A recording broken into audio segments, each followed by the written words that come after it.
a new and nascent Buddhist community, what is kind of growing over the course of these, or has grown over the course of these last 3 years.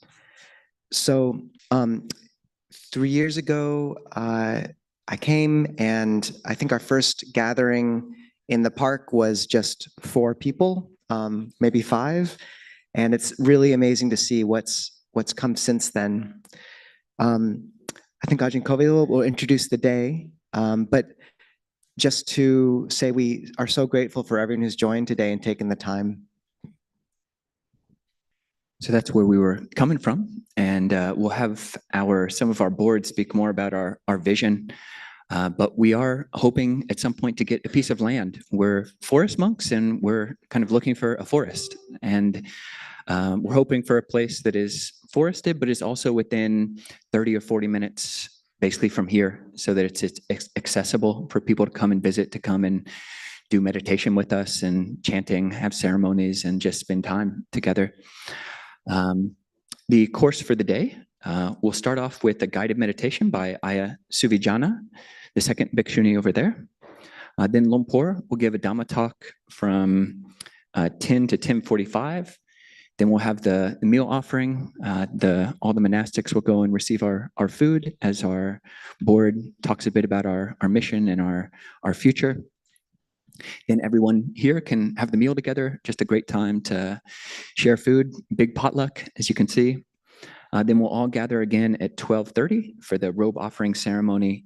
And then at 1 o'clock, Ayyā Ānandabodhī, the Venerable right here, will give a Dhamma talk, and then we'll wrap up around 2. And then we'll have about an hour or so just to meet the other cool people here. So we're so happy you can come. If you haven't seen yet, or if you haven't been here, a couple things to note. The bathrooms, there's a women's bathroom over there and a men's bathroom on this side. Over here, just through the doors, and then to the right. We are asking people to save their brochures. We'll actually use these in future years, so you can just return them to the financials table at some point at the end of the day. And yeah, we'll do some introductions of all the monastics here. So this is Luang Por Pasanno. He was born in 1949 in Manitoba.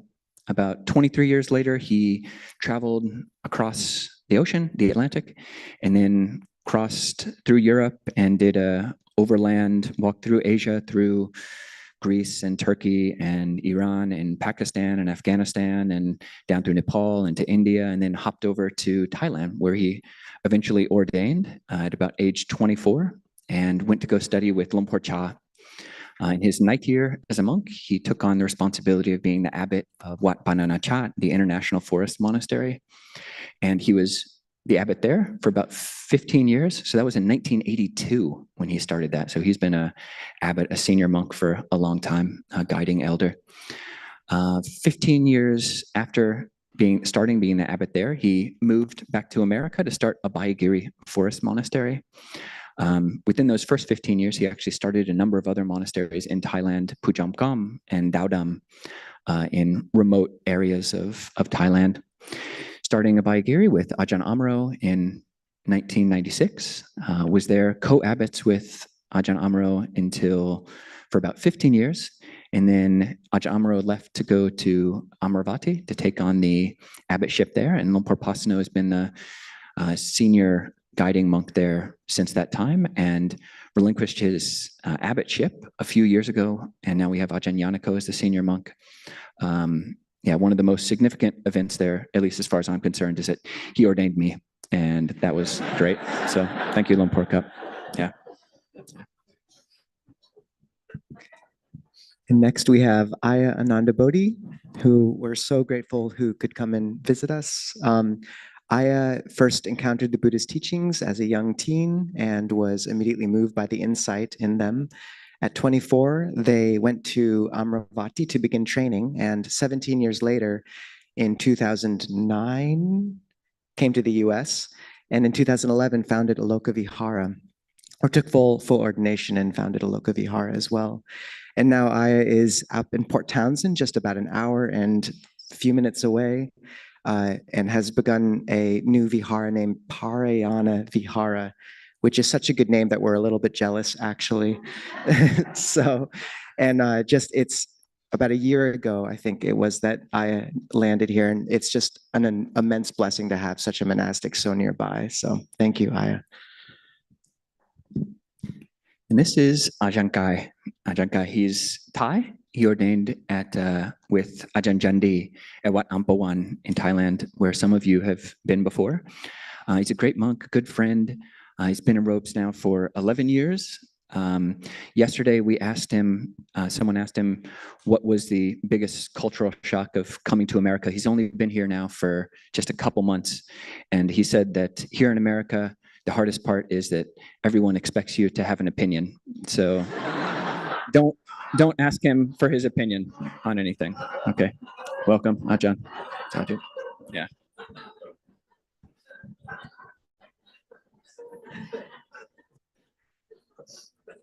Next, we have Ayyā Suvijjāna.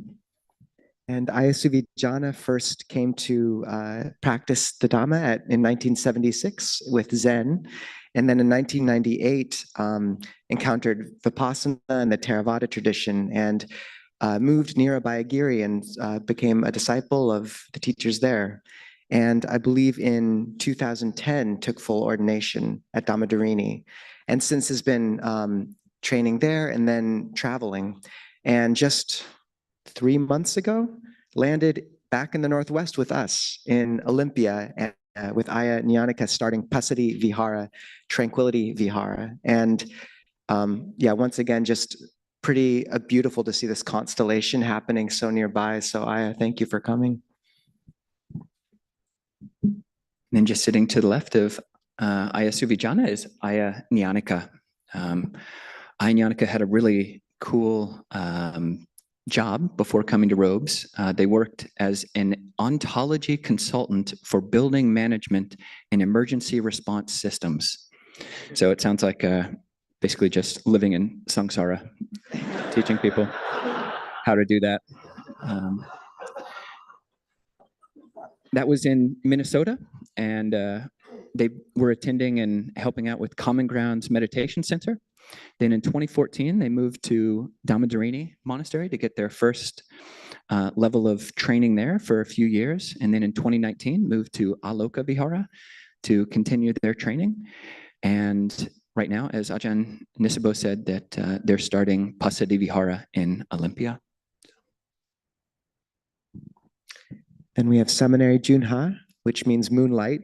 And Seminary Junha was born in North Dakota, and initially had a first spiritual insight hiking the PCT, and that led her to Buddhism. She worked as an actuary, which basically means she earned her living studying birth, aging, sickness, and death, which she does now too, and took the going forth as a novice nun last autumn, and just very grateful to have you in the area, Seminary.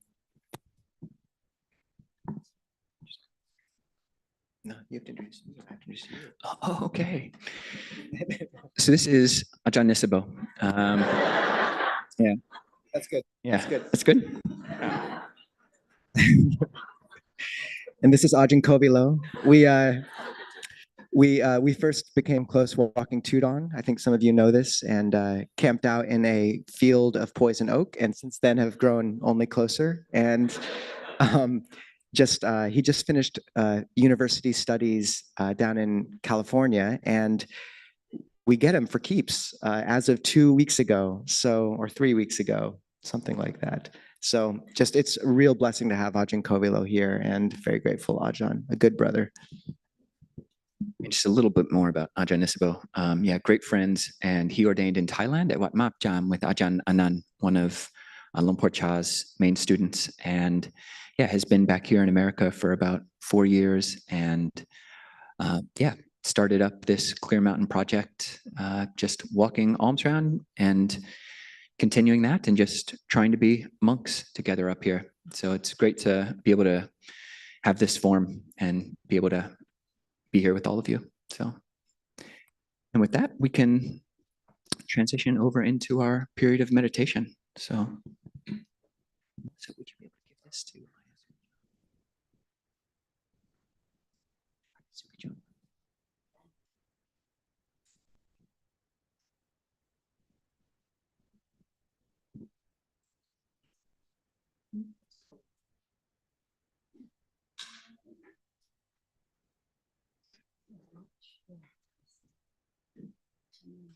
Someone else is going to ring.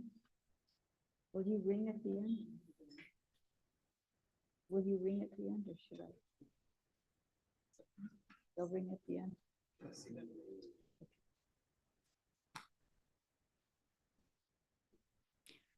So I was expecting there was going to be the sila, the 5 precepts, but I'm just expecting that all of you are well established in your wholesome behavior. And this is an excellent support for the meditation, to dedicate yourself to the wholesome. So bringing your awareness to your sitting posture, you can adjust to a posture that you can hold for about 20 minutes. Just getting a real sense of the body in the sitting posture. How do you know with your eyes closed, there's a body there, this experience of the body?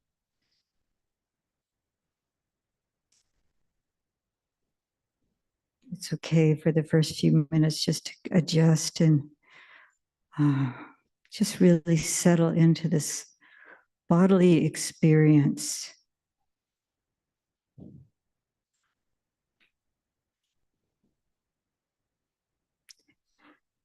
We can experience the body mostly through touch. So feeling the support of whatever's holding you up. If you're sitting on a chair and your feet on the floor, just that sense of that contact with what's supporting you. Or your legs pressed against the whatever cushioning underneath you, and the buttocks on the cushion, whatever is that support, that contact, that firm contact. There's also the touch of the air against the skin and the cloth against the body, whatever clothing or wraps you might have.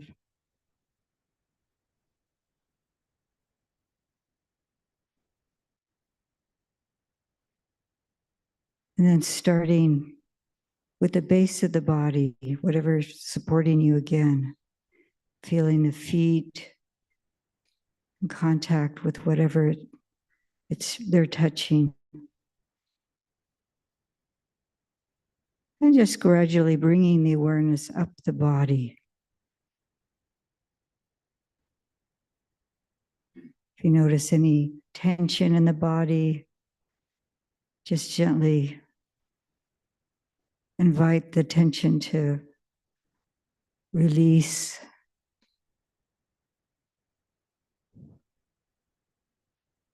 Or just as a good friend might look in on someone who's distressed, just, oh, I sense that tension there if it's not ready to let go. Continuing moving upward the legs, and the buttocks.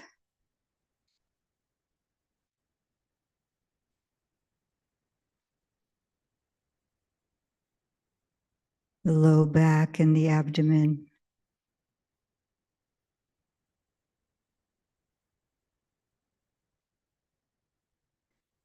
At this point, you might feel the expanding and contracting of the abdomen being pushed out actually with the breathing. Just allow that natural rhythm.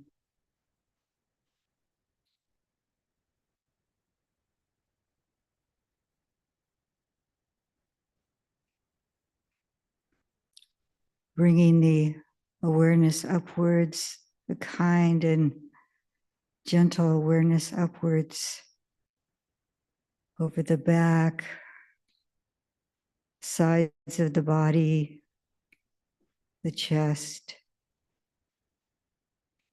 Again, you'll feel that expanding and contracting, this natural tide of the breath.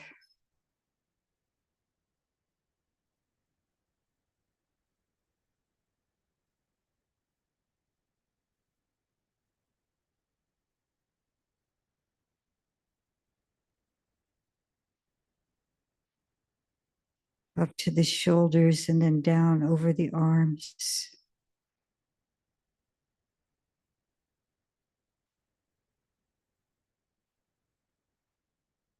All the way down to the hands, just allowing those hands to be at ease, no work to do.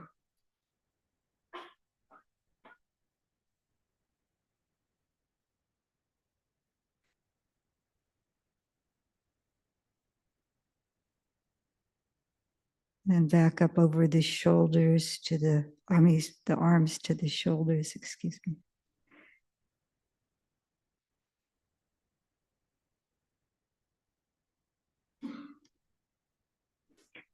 Just letting those shoulders be at ease.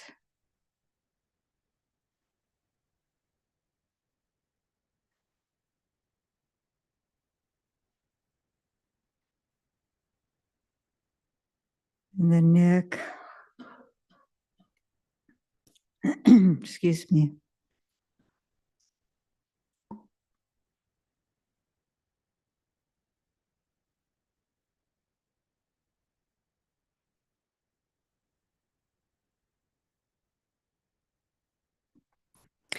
Then upwards over the back of the head.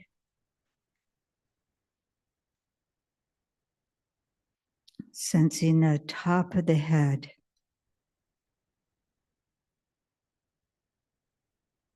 You might feel the touch of the hair or the temperature of the air.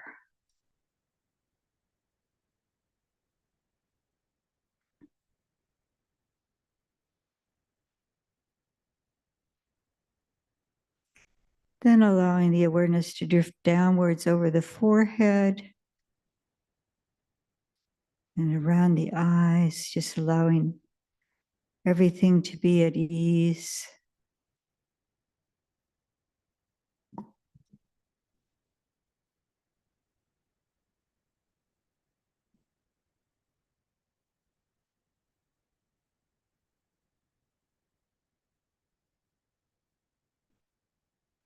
And the jaws, the teeth are lightly touching, bottom and top teeth lightly touching. The tongue at rest in the mouth, taking up the space in the mouth.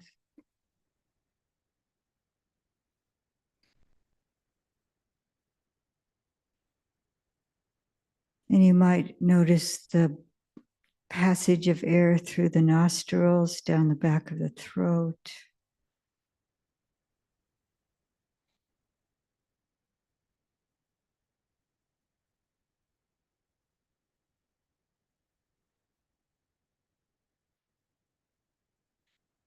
The lips lightly touching one another. And if you notice a smile, that's wonderful.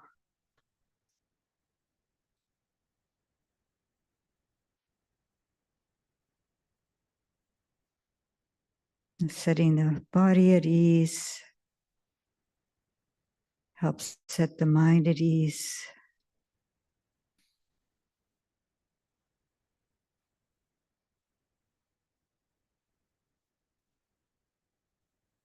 And at this point, if you wish to bring the attention to the breath, the natural rhythm of the breath,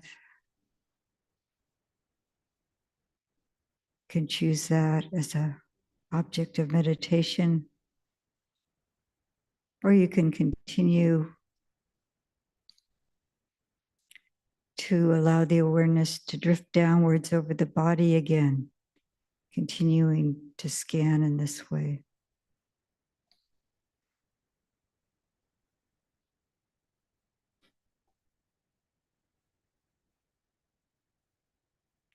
It's very natural for thoughts to arise and pass. So whenever you notice the arising of a thought, you can just allow it to pass. And then bring the awareness back to the breath or the body.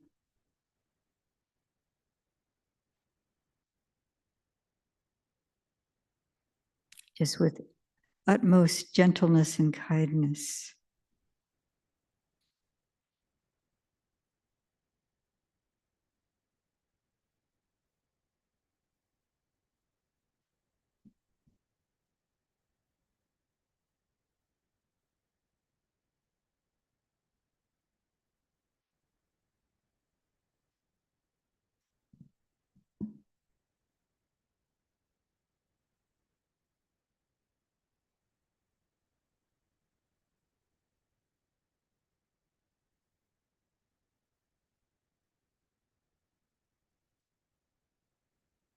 And we'll continue in silence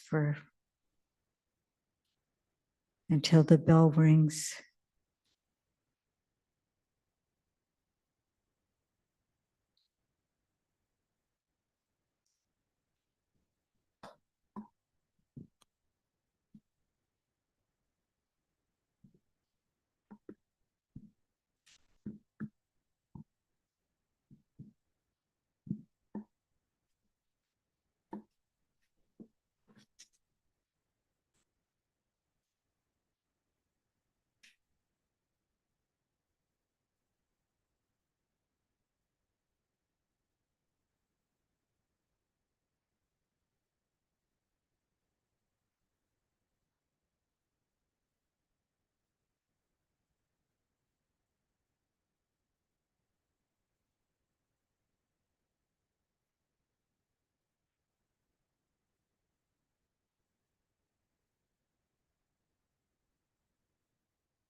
So we'll have a chance to.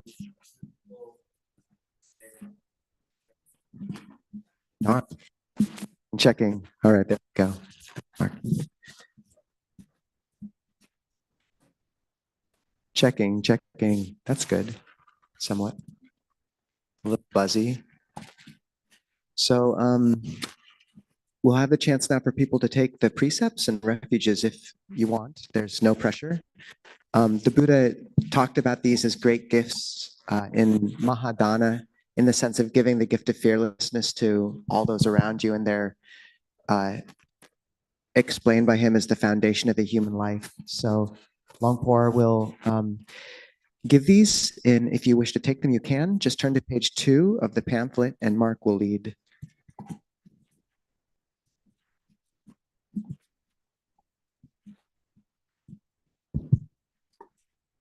To start, we can bow 3 times.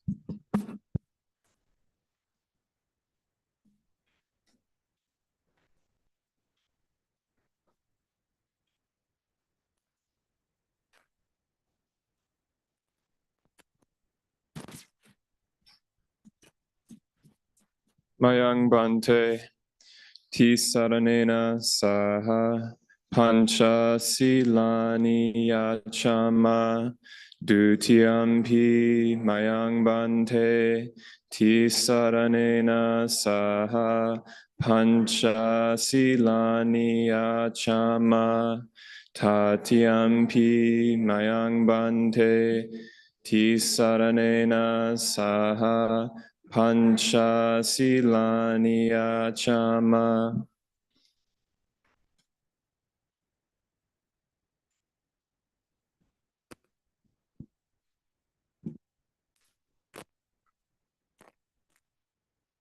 So we can take this opportunity to determine the 3 refuges and the 5 precepts. And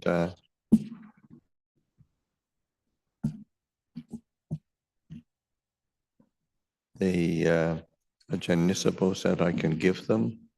I'm not going to give them. If anybody's interested, you can take them. It's different, but it's a different nuance to it, because it's not the how do you say, it's not the possession of the sangha to give. So these are opportunities. Mike is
Panatipata Veramani Sikkhapadang Samadhiyami.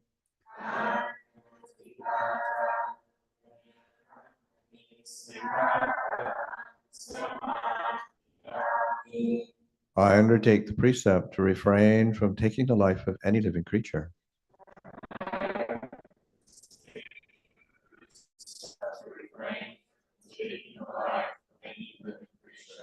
Adinadana Veramani Sikkhapadang Samadhiyami.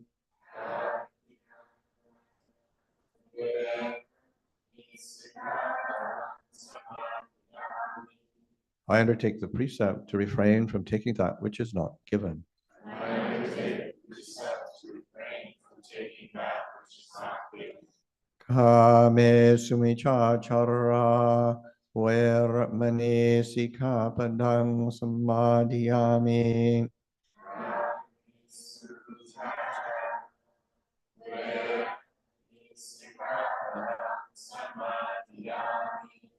I undertake the precept to refrain from sexual misconduct. I undertake the precept to refrain from sexual misconduct. Musavada Veramani Sikkhapadang Samadhiyami.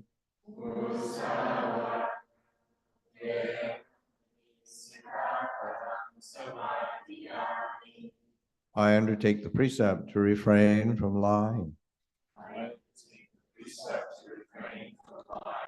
Sura Mereya Majapamadhatana Veramani Sikkhapadang Samadhiyami.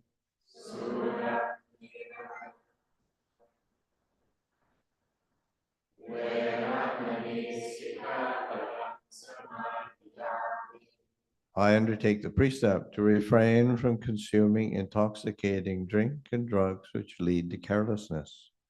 I undertake the precept to refrain from consuming intoxicating drink and drugs which lead to carelessness. Imani pancha sikkhapadani silena sugating yanti silena bhoga sambadha silena nibbutiং yanti tasma silang visoda ye. Sadhu, sadhu, sadhu.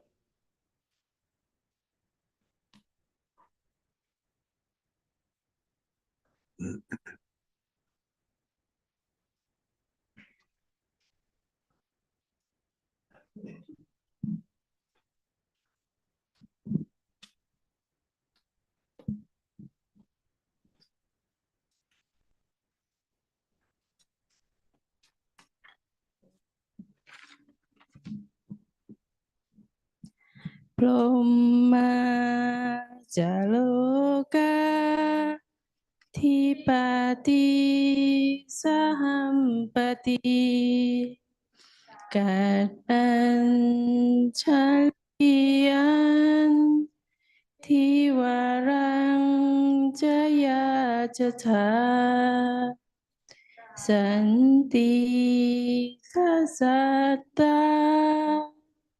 Parasha Kashatika Tese tu Dhammam Anukam Imang Pashang.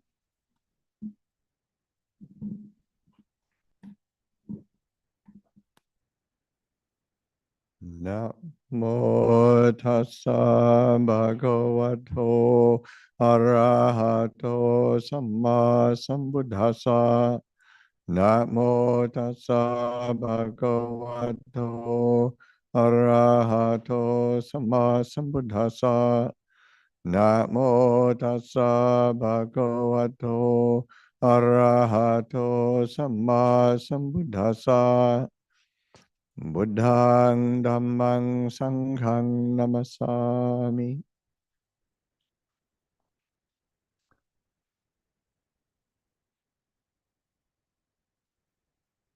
So good morning, everyone. Welcome to this gathering, and say opportunity for the sort of those interested in the Clear Mountain project, trying to create a clear mountain.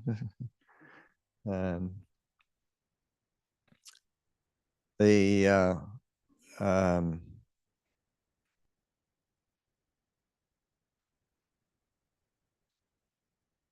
sort of Ajahn Nisabo, Ajahn Kovilo have been, so this is the third year, and yeah, there's definitely a momentum gathering, which is very nice to see. And that momentum and is, it's important that you pay attention to the foundations. I'm sort of speaking to the whole community. I think one of the things that I remember when Ajahn Amaro, when he and I were setting up or agreeing to sort of go into this venture of starting Abhayagiri Buddhist Monastery, one of the visions he had was that it was the opportunity to create a traditional, bringing a traditional form to America. And, I think that's one of the things that we can do as monastics is represent an ancient tradition. And the principles that the Buddha laid down of teaching and training, how to train the heart, and how to create an understanding of this human condition in a way that allows us to experience a sense of peace and well-being. And to do that, because I think there's again, sort of hearkening back to the Ajahn Amaro thing, that setting up something that did bring these aspects of tradition here in a way that is relevant to a modern time. He said, there's lots of, and especially this was in the Bay Area, so I was thinking San Francisco Bay Area, there's lots of meditation centers, there's lots of retreat centers, but there isn't really a monastic form. So being able to do that, and it does require a certain conditions that are supportive, so that finding and for our Ajahn Amaro and for us, I mean, he actually sort of said, well, I think we've got to be at least between 2 and 3 hours out of San Francisco for us to survive. And I think that has sort of held true.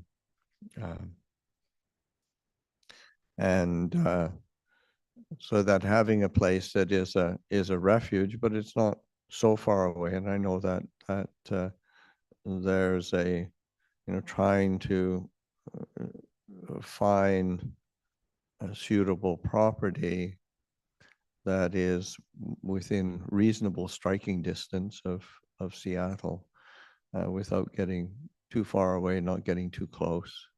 And and too close means it's just ridiculously expensive, as well as being,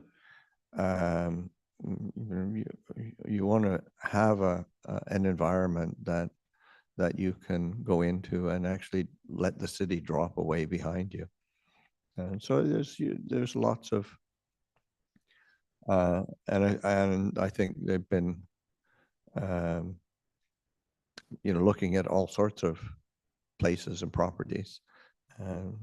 Yesterday morning, Allison sent a listing, a new listing to consider. So there's lots of consideration and reflection going into it, and to so that's. But I think one of the things that's more important is paying attention to laying your foundations of the Dhamma principles in your group, and that and of course that starts with the monastics, setting a decent example, and and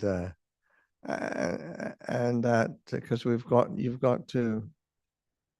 got to walk your talk, and it's actually, and there is the old English adage, talk is cheap.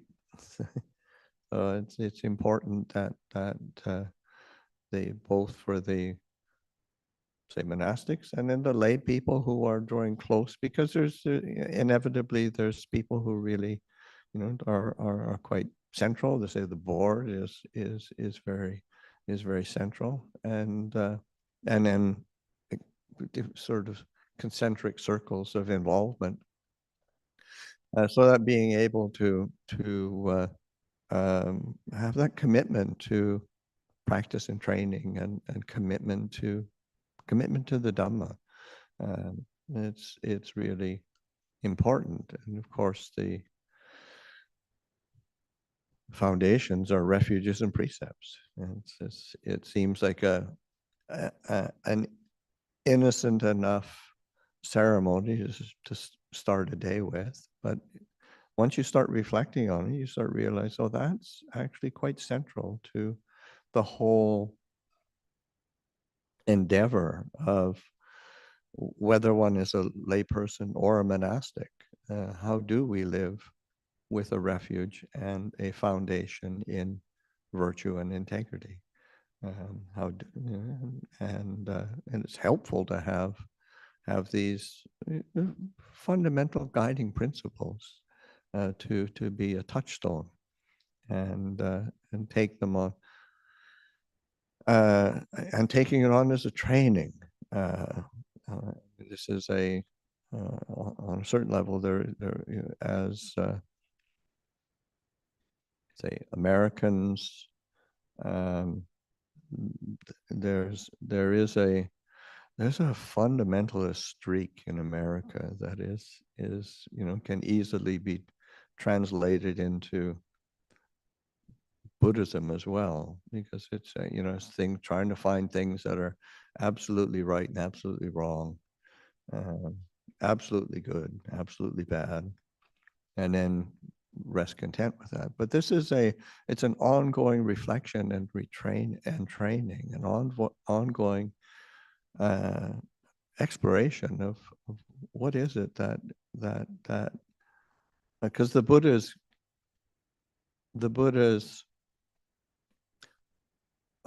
foundation or central goal is not sort of absolute purity. It is freedom from suffering, and or absolute happiness and bliss. I mean, no, because how do we free the heart from its tendency to be agitated or disturbed or discontent? And we can get discontent with when things are going all good and going right for us. How do we recognize that? So that sense of paying attention to the training of the heart, and coming over in the car this morning with our driver and talking about just the challenges of living in the world and keeping precepts and doing that in the midst of a family life where not everybody's on the same page, navigating all of the world of relationship and then precepts and family life, so that and I'm trying to emphasize, and I think it's something that I bring up over and over again with the monastics as well, that certainly for Ajahn Chah, the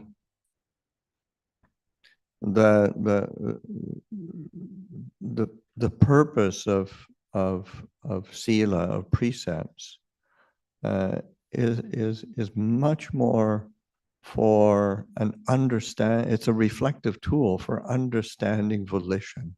It's like, how do we understand our own minds? Not so much getting at things absolutely right all the time and resting comfortable in that I'm finally right. It's what's the volition behind that? What's the mental state behind? What is the impulse behind things? Because that's where we create our happiness. That's where we create our suffering. And so that is and learning how to relate to the Buddhist training in a way that makes it a certain clarity and confidence, so that there's one of the goals of and one of the images that I always find inspiring is one of the goals of practice is a sense of unshakability. There's a sense of stability, firmness, unshakable quality of the heart that is not it's not perturbed when there are discrepancies or challenges. It's sort of one has the confidence and trust in these principles of the Dhamma, of the refuges and the precepts, and one has a certain solidity and clarity. So doing that as an individual, doing it as a group, and I think the building community is just so. I mean, it's so important anytime. I mean, it's certainly something that the Buddha placed tremendous emphasis on when he began his teaching dispensation, and has carried through. And I think it's also that which carries the Buddha Dhamma onto the next generation, onto the next people, and say in this case onto the next continent. It's the principles of community, and so that building community with the clarity of one, a purpose, but then also how do we live it again? How do we walk our talk?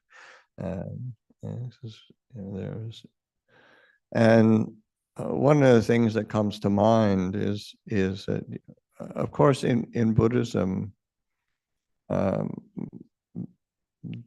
principles are going to be grounded in a quality of that which is wholesome, skillful, beneficial, and it's a term that in the Pali they say the kusala, and as opposed to being sort of say absolutely right or absolutely good. Sort of what is wholesome, what is skillful, what is beneficial, both for oneself as well as for others. And there's a set of teachings which most certainly in Thai tradition, and I think probably throughout the various Theravada Buddhist traditions, that comes up over and over again as the foundations of the wholesome. And as a shorthand, dana, sila, bhavana, the generosity, giving, sharing, dana, sila as the precepts, but then virtue and integrity. And bhavana, the meditation, cultivation is probably a better word than meditation, because bhavana is much more how do we cultivate and develop mindfulness and clarity in all of our postures, all of our activities. And so that sense of having this foundation of the wholesome, of the skillful, as a basis for cultivating our community, and the since today is a day of is say a robe offering, but it's a way of it's creating an occasion where we all come together, and there's a sharing and giving of food, giving of resources and requisites for the development of the future.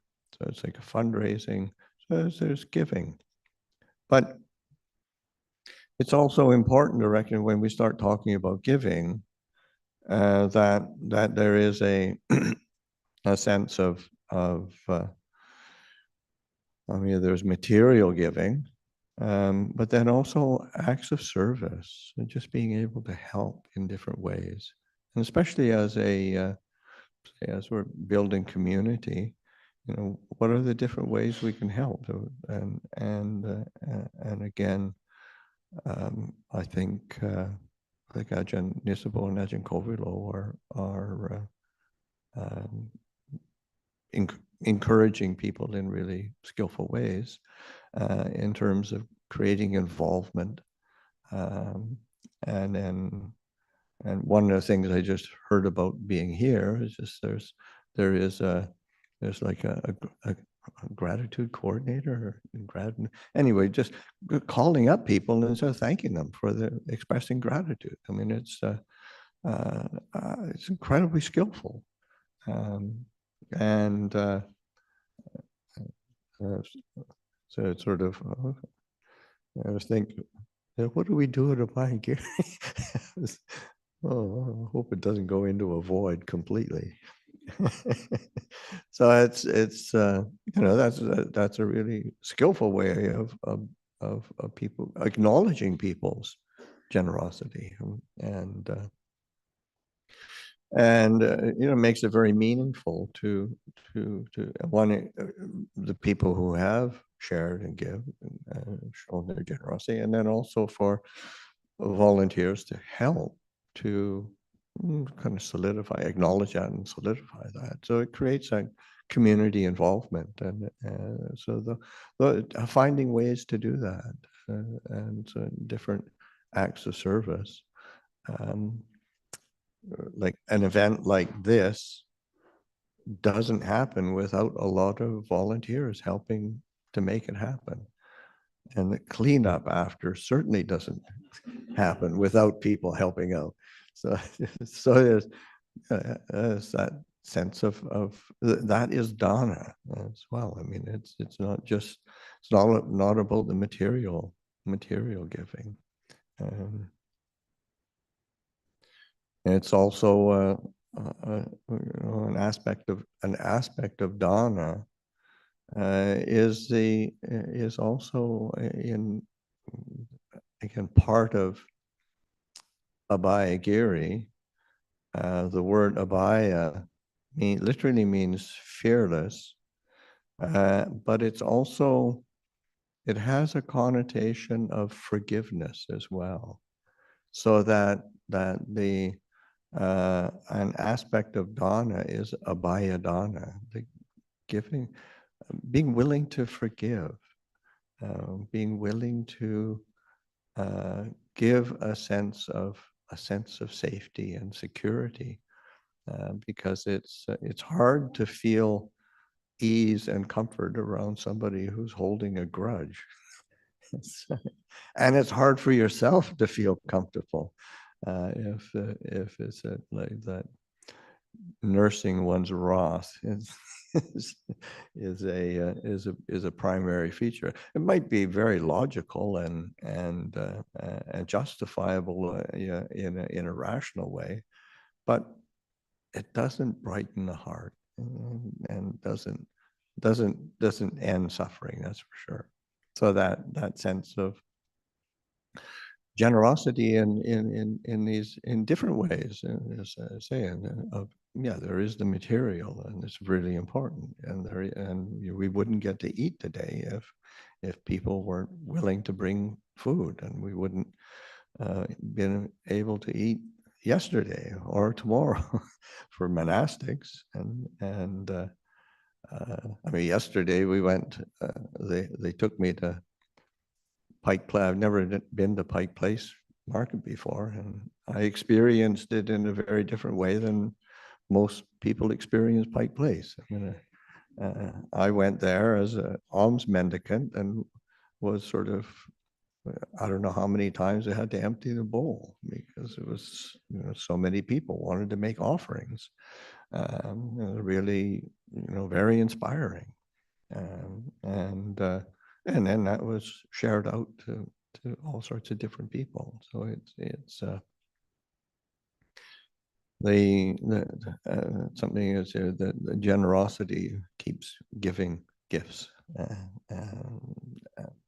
and the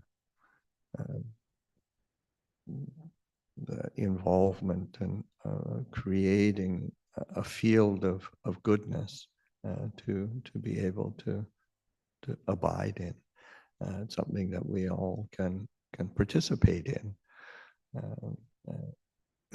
And as monastics, we have the wonderful opportunity to help to be a catalyst for that, encouraging people to live with a foundation of generosity, living with a foundation of sila. There, it's not just about keeping rules. Again, it's around this sense of understanding the impulses of the heart, but then learning how to live with a virtue and integrity that is like an underlying principle of how we relate to each other as human beings. And Ajahn Nisabo alluded to that in one of the discourses of the Buddha saying this is Mahadana, sort of the great gift. And, oftentimes when you think of great gift, how much money is great, But as the Buddha sort of immediately takes it beyond the material giving and the keeping of precepts, refraining from these aspects of harming and say untruth, infidelity, refraining from heedlessness.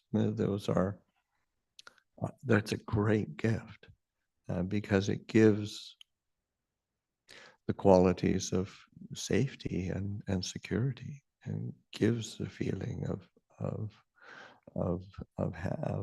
a sense of closeness. So as we do that through our living of precepts, and so learning how to hold the precepts in a way that is a great gift to others. It's a great gift to ourselves, certainly. But then it creates these bonds of harmony that are important to be nurturing and nourishing, so that and that's also how we create a web of kalyana mitta, of good spiritual friendships, and so that sometimes living in the monastery for us monastics, we do have a kind of a ready-made set of kalyana mitta. And kalyana mitta doesn't mean you actually have to like each other all the time. But you feel you can trust them and feel secure around them. And that's, again, it's an incredible gift.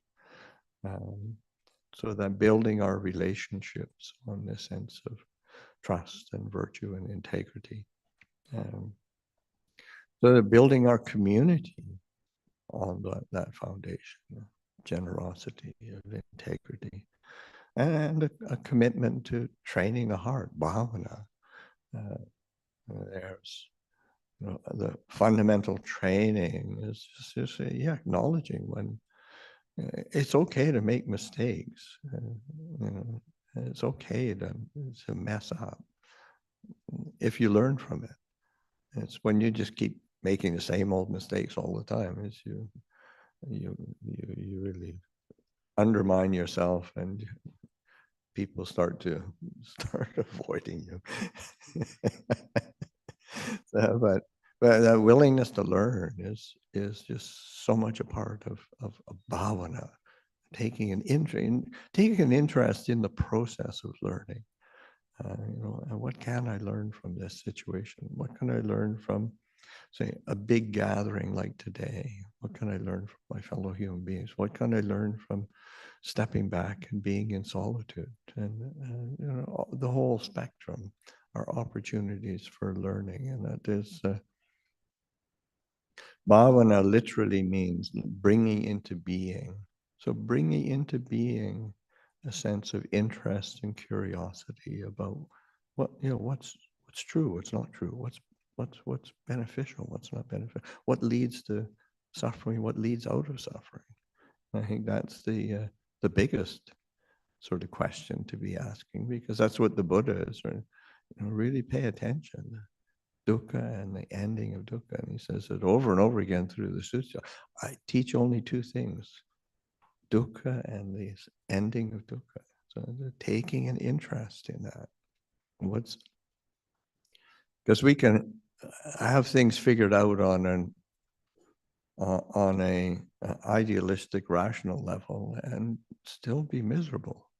That really pain.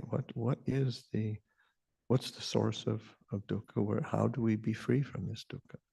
This bhavana, and of course, cultivation of mindfulness, cultivation of a calm abiding of the heart, a cultivation of reflection and investigation. These are all factors of development, and it's something that you can pursue together. I mean, I think there's again just sort of say, as a community, you're developing means whereby you can be exploring some of your Zoom groups and your in-person meetings, or exploring the different ways you can develop this practice and training.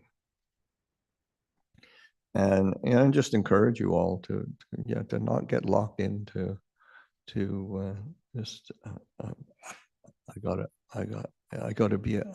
to meditate all the time to be a good Buddhist.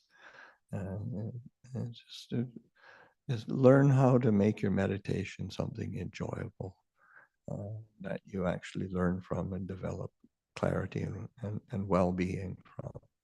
And there's many different ways, and make the dana and sila a part of that whole process, the community a whole part of that process, and you'll find that you yourself will probably become a better human being and a happier one, and you'll have a community to keep doing that with.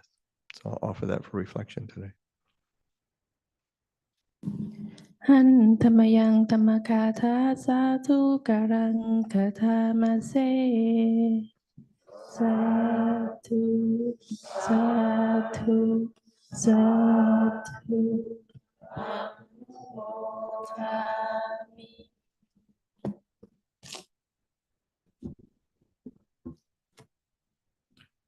So now we'll have Ayyā Niyyānika and Ajahn Kobilo receive the food in the back, just briefly from the food crew. While that's happening,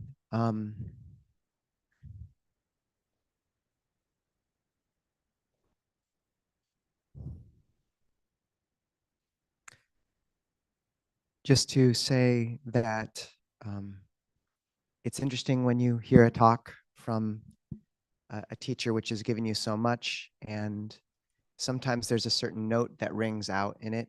And hearing the word forgiveness, I don't know if people could hear that kind of resonate through all the strings of people's hearts. But this concept of being able to forgive those we're coming to this gathering, having held something in our hearts against, out in the world, in our lives. And also all those places of aversion and anger and frustration, the news cycle, and maybe also a past or a history that is something that we feel a lot of aversion to right now as well, and maybe regret many things in. And can we come and take this opportunity to come together and offer forgiveness to the world for being what it is and to one another? And I think it's hard to forgive something when that's your only source of well-being. So when all we have is the world or the relationship or this history we chew on, then it's hard to forgive because we're still relying on that for our sense of well-being.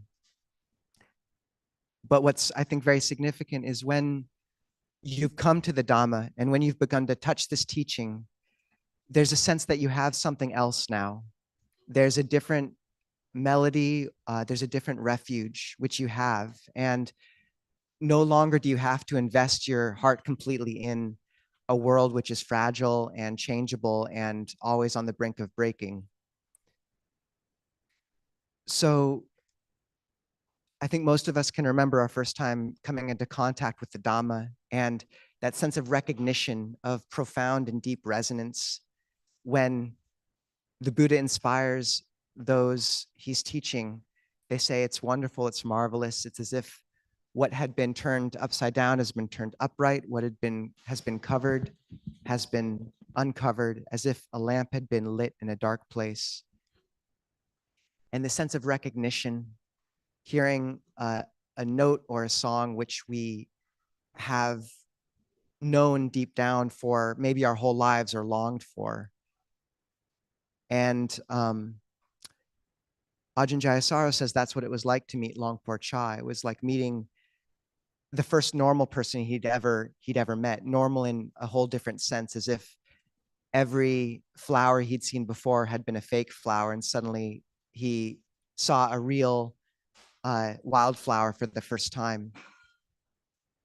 And so as we come into Dharmic community, as we come closer to that deeper note of truth, and this language is everywhere in the suttas. Luang Por Pasanno was referencing it last night, where the Buddha says, speaks about dwelling in harmony, and not just in harmony with one another, but in harmony with perhaps something much deeper, with the Dhamma.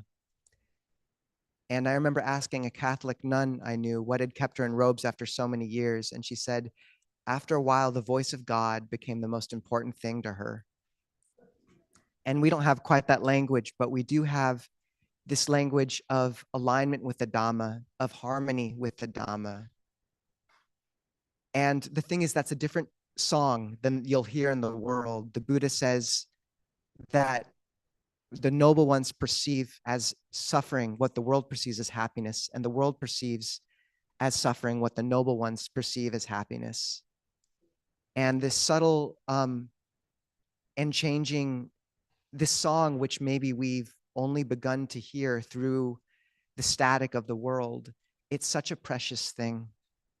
In one sutta, the Buddha says that as a cow would, even while she grazed, never forget or neglect her calf, even so, when a practitioner, though a practitioner goes about their duties, they never forget and give esteem to those who are practicing.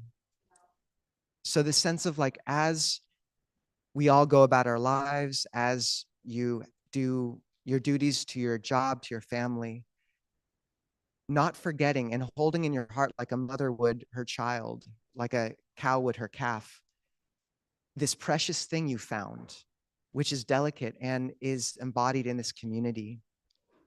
And the chance to come together every now and again and hear that note ring out in a new space. And our teachers are a bit like tuning forks. We might not know how off tune we've become. And then, Luang Por Pasanno or Ayyā Ānandabodhī comes along and you spill your coffee on the breakfast table in the morning. And Luang Por Pasanno calls you to mindfulness. So that happened. But just to really value this chance to come together and reorient ourselves and hear loud and clear this precious note of the Dhamma and others who are resonating with that sympathetic resonance of the same note. And the idea that someday working towards a place protected where that note will have a chance to ring and grow in volume and subtlety. And this is what we are hoping for with the monastery, is a refuge where that note is no longer one more among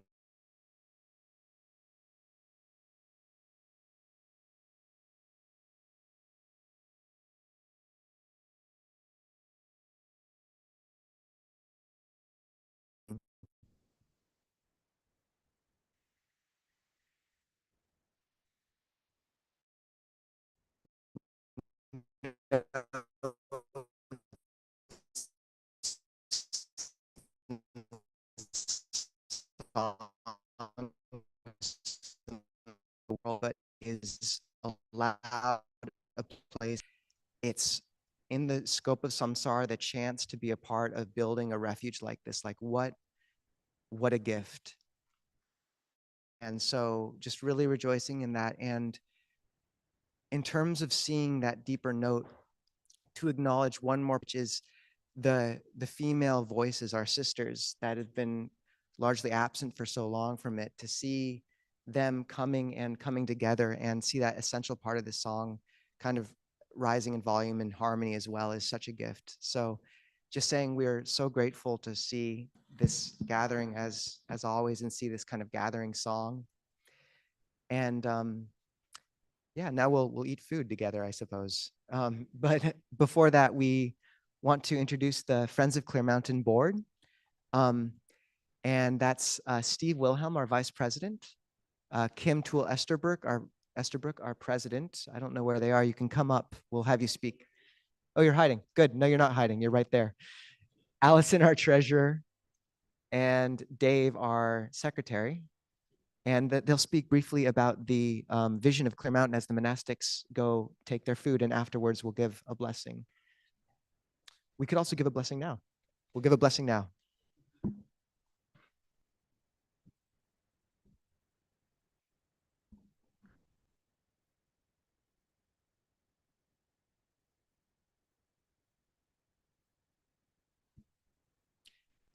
Sabaranta bhavachito sabaviryamati kanto nibuddho chatawan bhavasabetiyo viwachantu sabarogo hinasadumate Bhavad Wandarayo Sukiti Kayuko Bhavabiwa Dhanasili Sanichan Buddha Pachayino Chataro Dhamma Vadanti Ayuvanno Sukhang Bhalang. May you have every good blessing. May all the devas protect you. By the power of all the the Buddhists. May you ever be well. May you have every good blessing. May the devas protect you.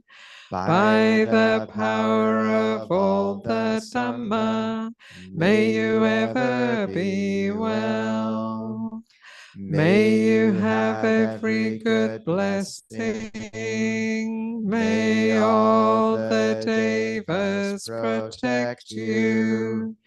By the power of all the Sangha, may you ever be well.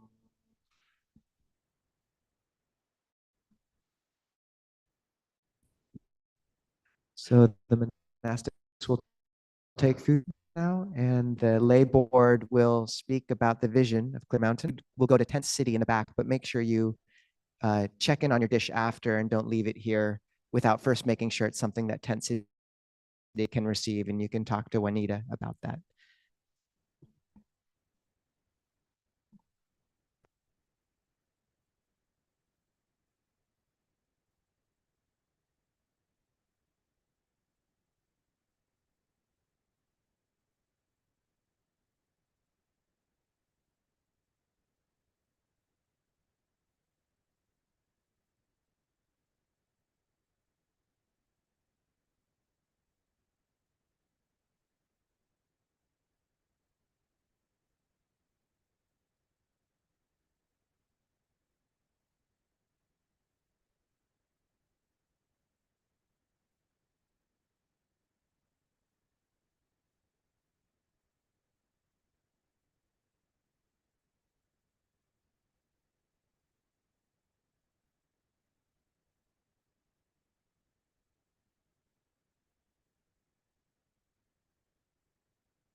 Yeah, there's a spill. Okay, hi everyone.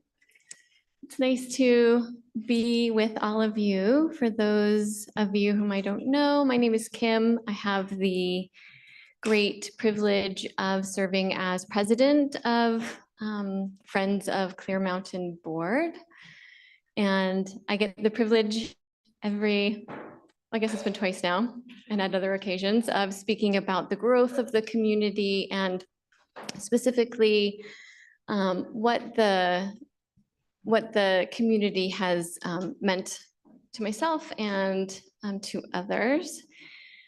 And as I was reflecting on that this year, what came up for me was, in my practice, there's been a real increase in my capacity to be curious. And, especially about those more difficult aspects of the path of suffering, of my own sort of dysfunctional patterns. And I was thinking about how curiosity requires courage often. And for me, anyway, of support. And I think that the reason I can be more curious about those been growing and really rapidly sometimes, from a handful of people sitting in a park to this beautiful expression. And I reached out to people to find out, what the community has meant to them. So you don't have to hear me just gush about my own experience. And some of the things that came up were sort of a real value of the sort of breadth and diversity of this Sangha. And you can even feel that now in this room, right? That there are all these different orientations of practice. People who have sort of a devotional, you know, sort of religious orientation to the path, and people who don't have that at all and are drawn to the practical tools and how they can be applied to your life and your experience, and everything in between. We have different, you know, ages and life experiences, cultural backgrounds, and there's a space for all of that in this community with such harmony. And if that's not a rare gift of refuge in this world, I don't know what is. Some other things that came up were the sort of inspiration of the monastic form and how the monastics illuminate the fruits of practice so beautifully, and to have that sort of guiding us forward is such a gift. And then from others, I heard about how, you know, sort of gradually and naturally they found themselves changing, showing up differently in their lives, in the world, being kinder, more thoughtful, and even having a bit more wisdom. And one of the sentences was so great, I have to actually read it. So they said, "I couldn't have imagined how important and nourishing wise association was. You really do become who you hang out with, like wholesome Dhamma osmosis." I just love that, wholesome Dhamma osmosis. So those are, you know, some of the things that have come up that this community has meant for people.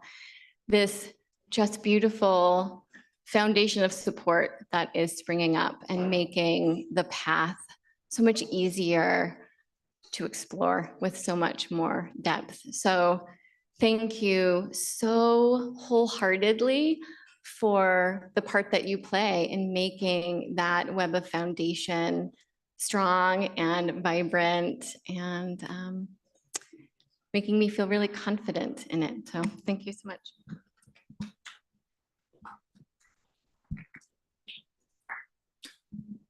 Hi there, folks. I'm Steve, and I'm honored to serve as vice president with these amazing board members. And I'm just going to give a little update on the land process and the vision. Some of it's already been touched on. And there's this whole search thing going on kind of quietly in the background that, you know, you sort of don't know about. And special thanks to Sandra, by the way. I don't know if she's here, our realtor and Dharma friend, who's been very pivotal in all this. But just in terms of the vision, you know, as we're looking for a place where, for one thing, monastics can practice the Dhamma and go deep into the Dhamma to actually keep bringing alive the very fruit that Kim was talking about. We're looking for a place that can be a training center for future monastics. So this is looking into the future, people who will benefit from this when we're all dust.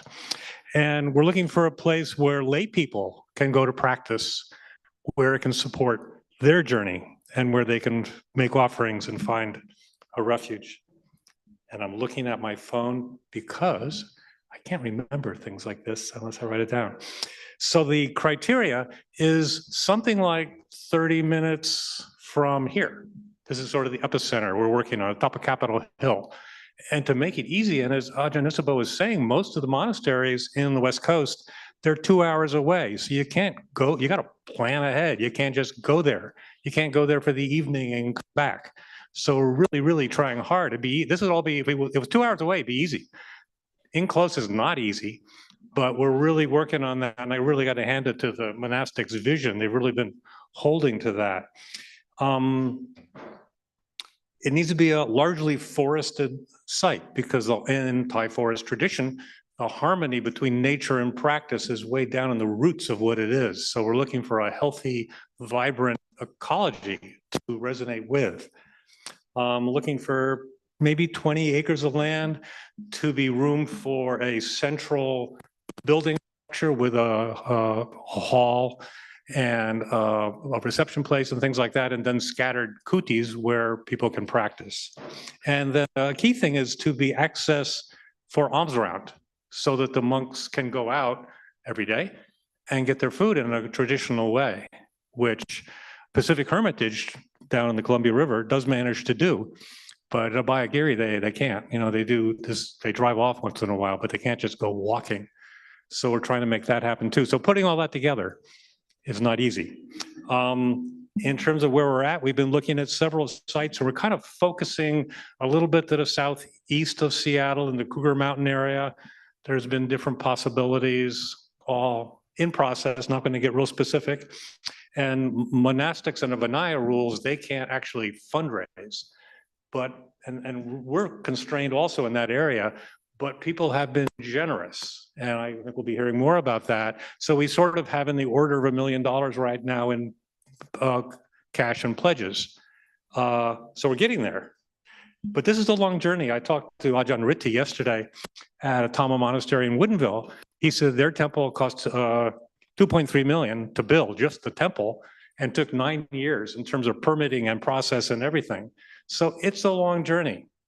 But, you know, for those of you who've been to India and just from reading the suttas, you know, Anapantika, I always pronounce it wrong, I just did it already, but he donated, covered the land that became Jetavana Monastery, covered it with gold, where the Buddha did 24 rains retreats, sort of the epicenter of where the Buddha was. And all the monasteries, the ruins of monasteries around Sarnath, where the Buddha first taught, and Kushinagar, where the Buddha died, those are all people like us who made that happen. And all through this 2,500 years, it's like that, and Abhayagiri is like that. So it's all this generosity. But it's not just in this room, it's so cool. The three of us do thank you calls for donations, which is just a wonderful thing. And there's people all over the country who are donating. There's someone here from Toronto. There's someone here from Atlanta who came for this event.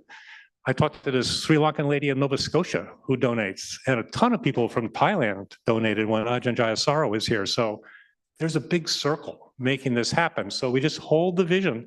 It's going to happen. It's going to happen. And we have almost done. We have been in discussion with several land conservation groups, Forterra and the King County Land Conservation Trust. And there's a pretty good possibility that we're going to be in collaboration because they want to preserve land and not have a bunch of fancy houses built on it. And the vision of what the monastery is with a building in a corner and kutis scattered off in the woods, that's kind of working for these folks. So there may be a collaboration there that'll be a real win-win for the nature, for people, for everything. So next steps, any tips that you all have about a potential site, please tell us. And continued financial and other support is always welcome. I turn to my colleague, Dave. Thank you, Steve. Hello, everybody. I'm Dave. I'm the newest member of the board. I'm taking over as secretary for Jay Harrington. So just a real sadhu for Jay, who had served as the secretary for the first few years of the board. Did a lot of work helping to set up different processes for the board. And so I'm grateful to have the opportunity to step in and serve this community and the Sangha in helping to achieve this vision. This community has meant a lot to me, and I'm not from the Pacific Northwest. And the more I spend time here, the more you all are becoming my family, and just really feel that close connection that is growing within this community, and look forward to spending much more time with you all. I was asked to speak a bit about this robe offering ceremony and the history behind it. And so, as you know, the Thai forest monastics, this tradition, they can't handle money. So their requisites and their robes are things that are donated to them. And the Buddha historically had suggested to monastics that they could go and look for cloth that they could use to repair their robes if they became worn or torn. And they could go gather cloth that had been thrown away. And often they would go to charnel grounds, to cemeteries, to look for this cloth that had been discarded and use it to make their robes. The lay practitioners heard about this and learned about this rule, and they noted that, you know, they could help support their monastics by taking cloth and taking it to the forests where the monastics were practicing and place it in the forest for the monastics to find it.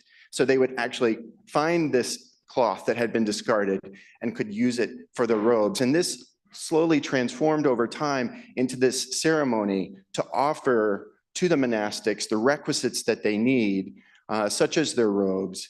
And it became known as, in Thai, the Paba, which is translated as the forest robe.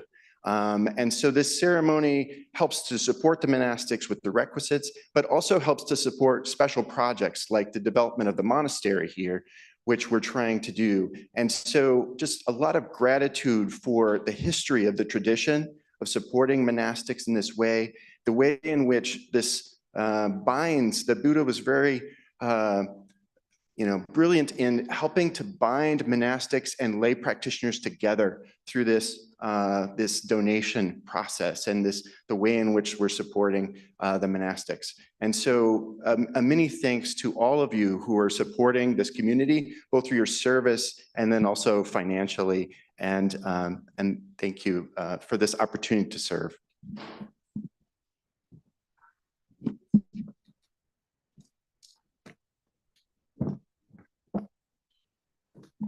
Hello, my name is Allison. I am the treasurer for Friends of Clear Mountain, and I do the financial stuff, and I don't like to talk very much, so I'm going to keep this short. So yes, I am up here to speak about I don't have my readers on. Sorry. Thank you so much. Okay, I did remember that. So if you want to be in touch with all the going on that Steve and Dave and Kim have mentioned, we do have a newsletter, Clear Mountain does, and you can sign up for that. Back at the book table, there is a sign-up sheet. There's also books there that you're welcome to. We encourage you to take some. Reminder, Saturdays, we do meet here on Saturdays, not here, but over at what is lovingly called the Triple Gym. And so that's every Saturday at 9:30. If you want to offer alms to the monastics, you can arrive at 9 a.m. That's when they receive their alms. And then yeah, there's been some talking about dana and generosity, and if that comes in the form of dollars or money, and there is, like, I'm the treasurer, so I'm aware of that. So back there, there's a table where you can come and speak to us if you have any questions, or if you have questions about other dana opportunities, giving of time, of being volunteering. Speak to any of the board members, or just if someone looks like they're know what they're doing, go up to them and maybe ask. They might, I don't know. I'm rambling now, so I'm going to stop, but it's just so wonderful to be here with you all for the second year. And yeah, I hope to make it, though this is CM3 is what it's called, right? So it's the third year of Clear Mountain, but the second robe offering, not to confuse you. All right, here's Dave. So I'm going to speak a bit about the logistics around meal, which we're going to break for now, and then we're going to come back together for the robe offering ceremony. So the food in the back, 2 long tables, they're labeled with vegan, vegetarian food, and non-vegetarian. So we'll be breaking now for a meal. There will be a bell that will be rung at about 12:15, and we'll be coming back at 12:30 to come here to gather again for the robe offering ceremony. So please do come back for that. And then for everyone who brought a dish, as Ayyā Nisabo mentioned, please at the end of the program, please do grab your dish. Of course, the food can be offered as well to the Tent City group as well. So thank you. We'll break now for food. Yes. I'm just learning that actually, I did know this, but I forgot, and I didn't know I was supposed to say it. There is a card for St. Mark's, and back at the greeting table, they donate this space to us every Saturday, every robe offering. So if you'd like to share your gratitude for the offering, there's a card to sign back there for them. They've been wonderful, generous partners with us. Okay. Well, maybe, anyway. Okay.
That happened at work the previous week, and also just stress.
นาคาเนเกหาวัตุมยิเคนเตภูมมาจยันตุเทวาชลาทลาวิสเมยคะคันทัพพนาคาติทันตาสันติเกยังมุนิวรวจนังสาทโวเมสุนันโตธรรมสวนกาโลอายัมภทันตาธรรมสวนกาโลอายัมภทันตาธรรมสวนกาโลอายัมภทันตานะโมตัส Sambhagavato Arahato Samma Sambuddhassa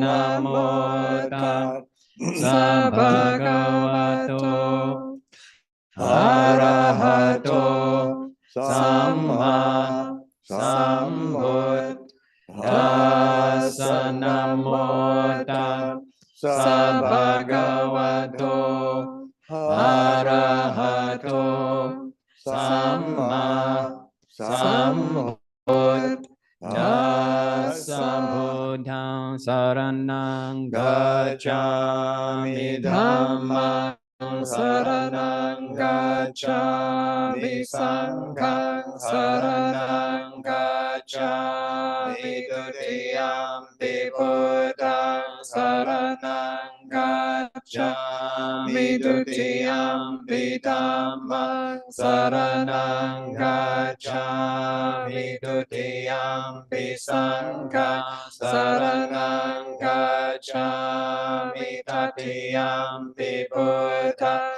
Saraṇaṃ Gacchāmi Tatiyampi Dhammaṃ Saraṇaṃ Gacchāmi Tatiyampi Saṅghāṃ Saraṇaṃ Gacchāmi Karaniyamata Kusalena Yantaṃ Santaṃ Padāṃ Abhisamecha Sako Uju Suju Suvacho Cha Samudu Anatimani Santu Sako Cha Subaro Cha Pakicho Cha Sallahu Kawuti Santindriyo Cha Nipako Cha Pakyapo Kulesu Ananagito Nachakudang Samachare Kinchiena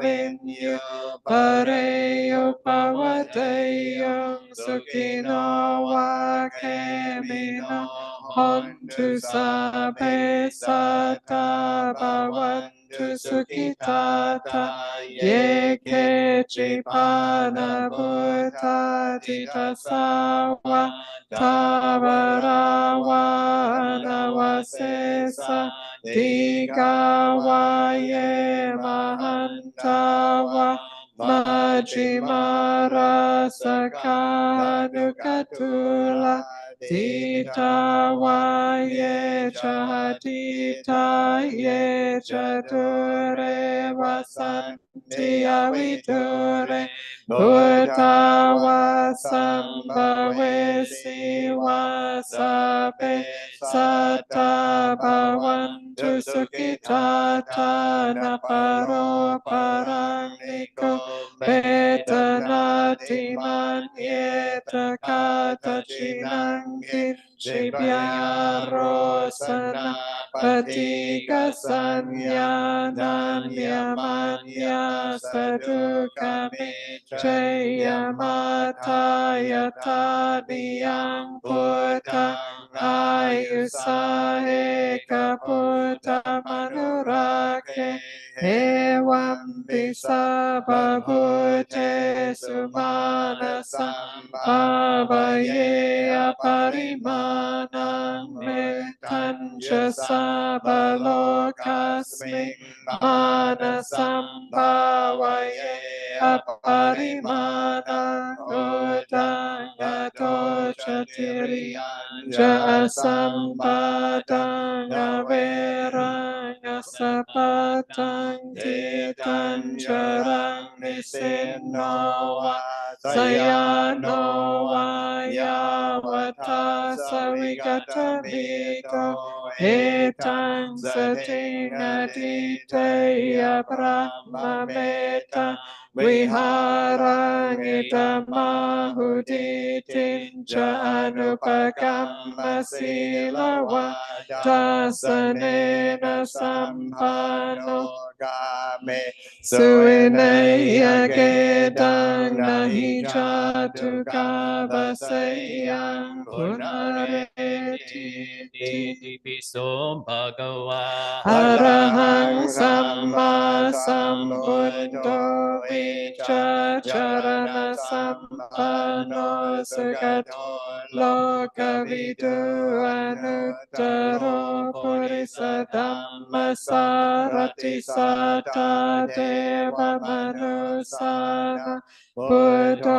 ภะคะวะติสุวากาโตภะคะวะตาธัมโมสันติติโกอาคาลิโกเอหิปัสสิโกโอปนัยโกปัจจตังเวทิตัมโพวินยูหิติสุปฏิปันโนภะคะวะโตสาวกสังโฆจุปฏิปันโนภะคะวะโตสาวกสังโฆญาณปฏิปันโนภะคะวะโตสาวกสังโฆสามิจิปฏิปันโนภะคะวะโตสาวกสังโฆยะติตังจัตตาริปุริสยุคานิยัตตาปุริสปุกะละเอสะภะคะวะโตสาวก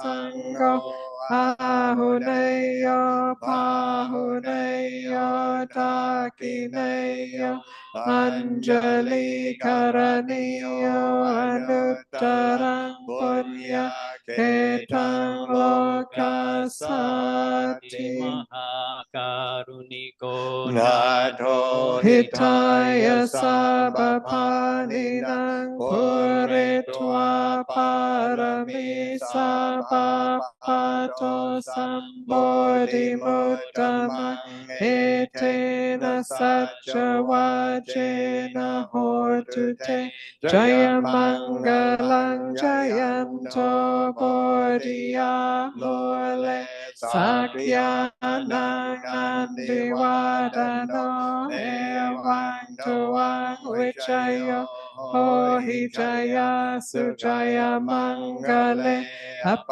ราจิตตภาลังเกสิเสปัตวิโภกะเรอภิเศกเกสาบะพุทธานังอากาปะโตปโมดติสุนาคาตังสุมังกลังสุปปาตังสุโหติตังสุขโนสมโหโตจัสสุเยตังพรหมจาริสุปตากินังกายกัมมังวัจจาคัมมังปตากินังปตากินังมโนคัมมังปณิทิเตปตากินาปตากินานิคัตวะนาลพันธาเทภวตุสัมปมังกลังราคันตุสัพพเทวตาสัมปบุญญานุภาเวนัสสดาโสติภวันตุเตภวตุสัพพมังกลังราคันตุสัพพเทวตาสัมปธัมมานุภาเวนัสสดาโสติภวันตุเตภวตุสัพพมังกลังราคันตุสัพพเทวตาสัมปสังฆานุภาเวนัสสดาโสติภวันตุเต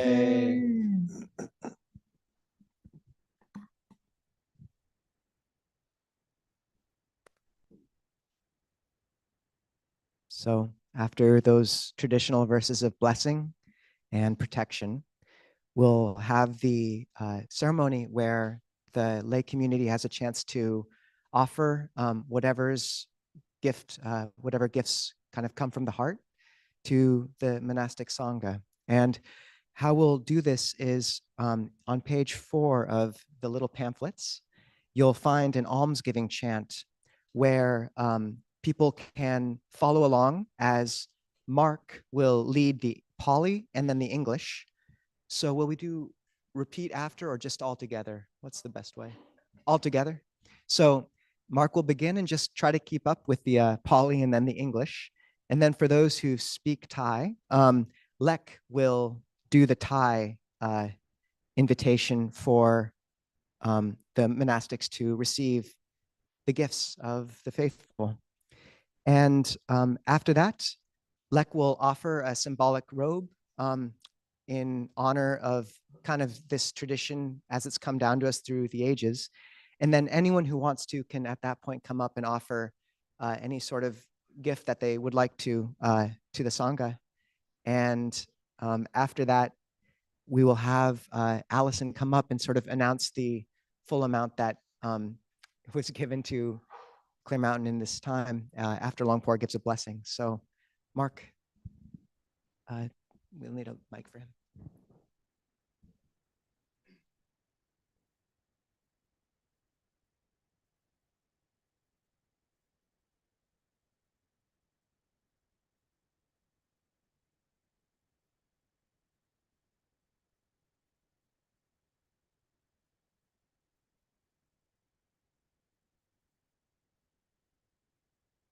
Bhagavato arahato samma sambuddhassa namo tassa bhagavato arahato samma sambuddhassa imani mayang sangha Pansukula Chiwarani Sapariwarani Silawantasa Ono Jayama Sadhuno Sangha Silawanto Imani Pansukula Chiwarani Sapariwarani Patiganhatu amhakang digaratang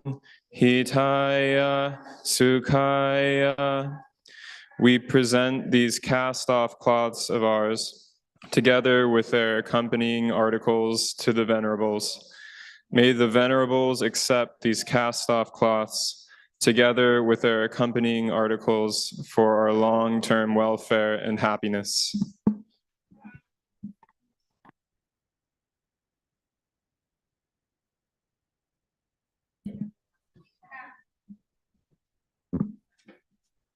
ข้าแต่พระสงฆ์ผู้เจริญข้าพระเจ้าทั้งหลายขอน้อมถวายผ้าบางสุกุลจีวรกับทั้งบริวารเหล่านี้แด่พระภิกษุสงฆ์ขอพระภิกษุสงฆ์โปรดรับผ้าบางสุกุลจีวรกับทั้งบริวารเหล่านี้ของข้าพเจ้าทั้งหลายเพื่อประโยชน์และความสุขแก่ข้าพเจ้าทั้งหลายตลอดกาลนานเทอญ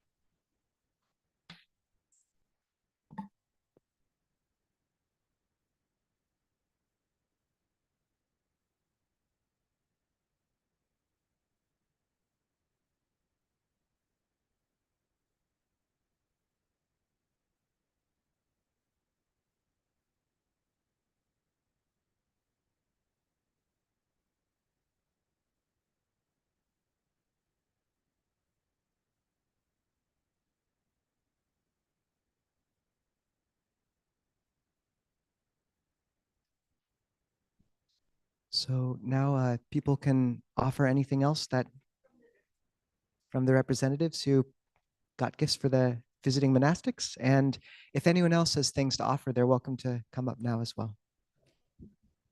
No pressure.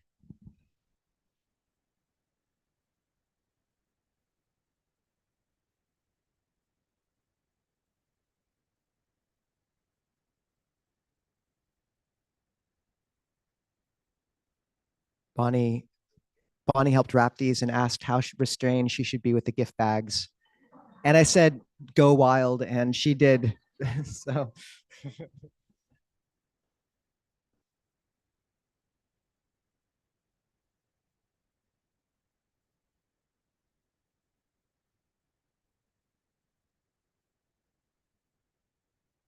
They're ready.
Juanita is our third cohabit.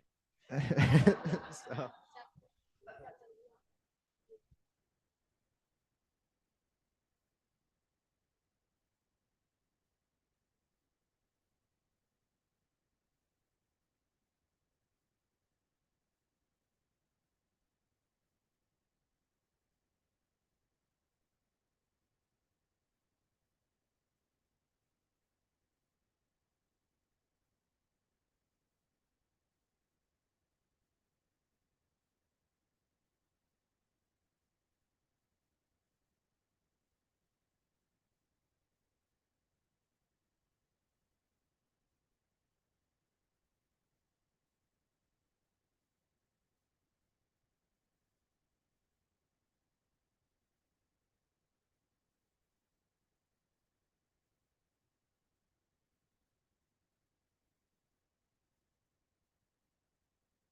Okay, so the Sangha will offer a traditional blessing chant on these special occasion. Kale dadande sapanya vadanyo vitamachara. Kale nadinangari Yesu ajupute sutadisu. Vipassana manatasa vipula hoti dakina. Ye tata hanumodanti vaya vachankaronti va. Nate nadakina honate pipunya sabagino. Tasmadande apatiwana cito yatadinang mahapalang. Punyani paralokasaming patita hondi paninandi. And everyone can say, sadhu, sadhu, sadhu, sadhu. All right, very sparkly, and we didn't even have to ask. That's great. So good. So we'll have Kate request a Dhamma talk. Oh, no, we won't. We'll have Allison announce the amount that was given.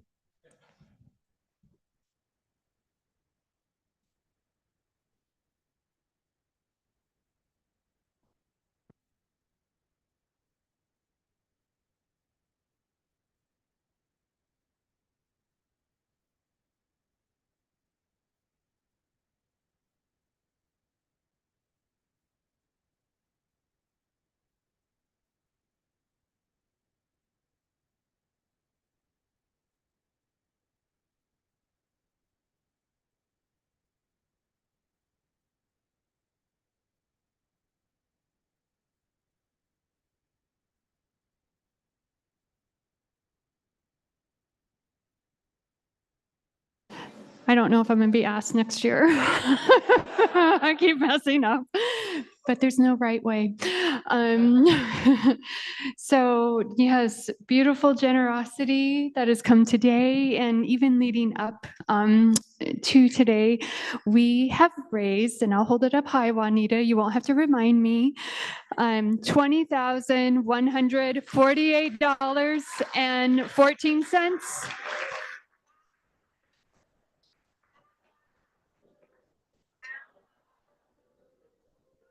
And sparkly. Someone likes some sparkly. Yeah, and just to also say, to go back, we actually are at about 1.3 million towards our goal. So yeah, whatever that goal is, I don't know, a monastery. So that's where we're at. All right, thank you. 3 more sparkly sadhus. Sadhu, sadhu, sadhu.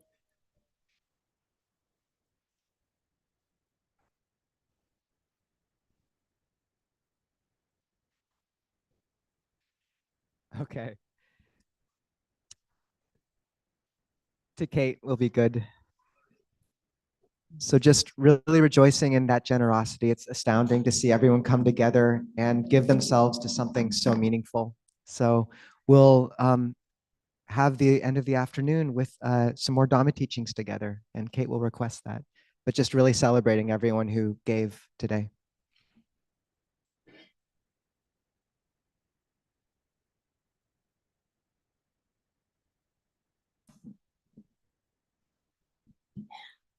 Brahma Jaloka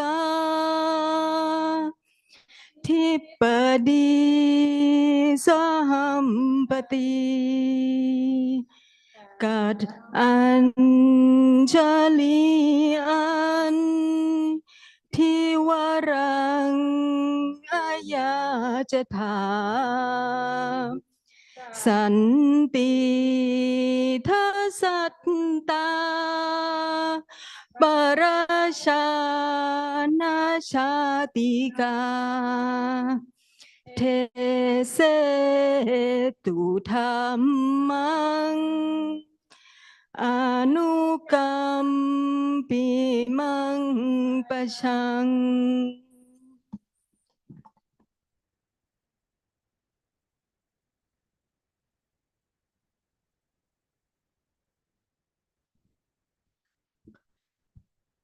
Namo tassa bhagavato arahato samma sambuddhassa. Namo tassa bhagavato arahato samma sambuddhassa. Namo tassa bhagavato arahato samma sambuddhassa.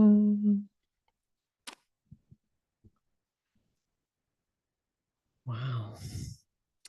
So I'm still just enjoying that great wave of joy that arose in the room when the accumulated figure came out that everyone has helped make happen in different ways, and that this is going towards, it's not just raising money, but it's raising money to purchase land that will be cared for and that will be used for practice for monastics and for lay community. It's very, very auspicious and beautiful. And so I have a lot of mudita, and I'm really enjoying the vibe here in the room, the collectiveness and the joy. Yeah. And we were hearing earlier about, well, first of all, many people chose to take the 5 precepts, the 3 refuges and the 5 precepts. Those precepts or those training precepts are an amazing support for our practice. Without them, we can expend a lot of energy, but then we lose it again. And then we can do good, but then we do harm. And so we're keeping on. It's like having a hole in your bucket, it never gets filled. But with sila, with ethics and care for each other and ourselves, then that there's a filling of the container with goodness and wholesomeness. And I'm just very aware of the qualities, the good energy that's being generated by everyone here, individually and collectively. So each person who's here and also online who's joining from the screen over there, hi. You know, it's you're each bringing your own presence and goodness and generosity and interest and maybe learning or maybe sharing. So each person, each individual is bringing this, and then together there's this field of goodness being created. It's very beautiful, powerful. And these things don't make the news, you know. The news has got we get a lot of bad news, pretty bad. But there are good things happening like right now. And so let's just take a moment to really enjoy that, celebrate it, that each of us are part of this goodness that is being generated right now in the world. And it's a field, it's a force, it's energy. It's not nothing. And no one of us could do that on our own, but each of us can do something. And then together, collectively, there's this power of goodness that's generating. It's beautiful. And there's this word punya. The Buddha uses the word punya, Pali word, which has been translated in English as merit. I always feel that's a very limited, a bit impoverished translation. I actually don't know in Thai. I guess you actually just say punya in Thai and then you just know what it is. And in English we have this word merit, which to me sounds a bit smaller than what it actually is.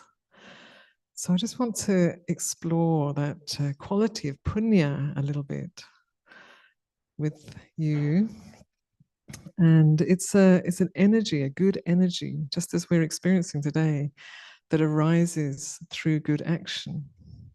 It arises through not following harmful intentions that might arise. So we don't necessarily start off, you know, all just good thoughts and being beautiful. You know, there's things that we struggle with. There can be ill will in the mind, and there can be maybe a feeling of fear or stinginess even, and then holding back, and then we recognize, oh, that's painful. I don't want to follow that. And then we see whether we can just behave a little differently to our old patterns. And I don't know if some of you probably have, you know, come from a very generous culture. I know that. And some of us don't. So there may be a moment where you remember the shift from feeling, for me, it's very, very tangible moment, the shift from being a bit stingy, a bit fearful of giving, thinking, being a bit suspicious of giving. I was raised that way. And then realizing, oh no, giving it's enriching, it's beautiful, it's freeing, it's a relief, even if you don't have very much. Just that movement from trying to keep for myself to wanting to give freely. It's a beautiful shift of the heart. It's a whole life change, actually. It changes your life when you realize that there's that letting go. And it was, for me, it was in a monastery where I had that moment where I recognized that these people aren't asking anything from me. They're giving me everything. They're giving me a place to sleep. They're giving me food. They're giving me Dhamma teachings. Got access to a fantastic library. And this is in Amaravati in England. And they're not asking anything. And then that just brought out this shift of just wanting to give and just realizing the freedom and the relief, actually, of being generous. So I think everyone here probably is already way into that.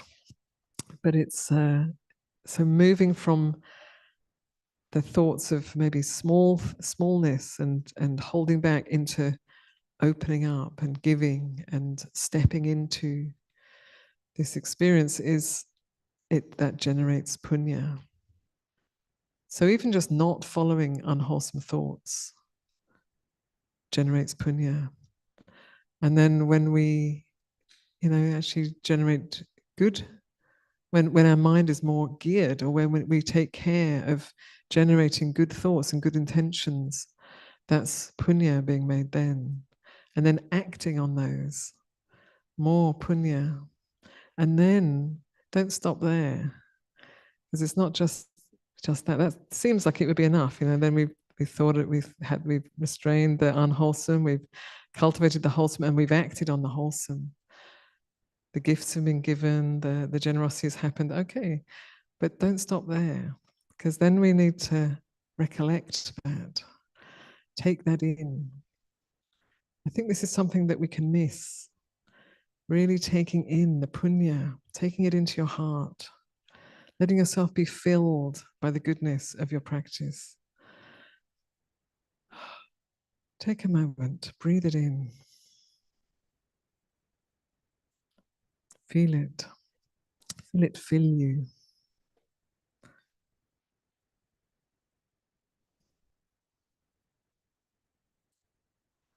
So I like to think of punya as an energy, or a kind of a nectar.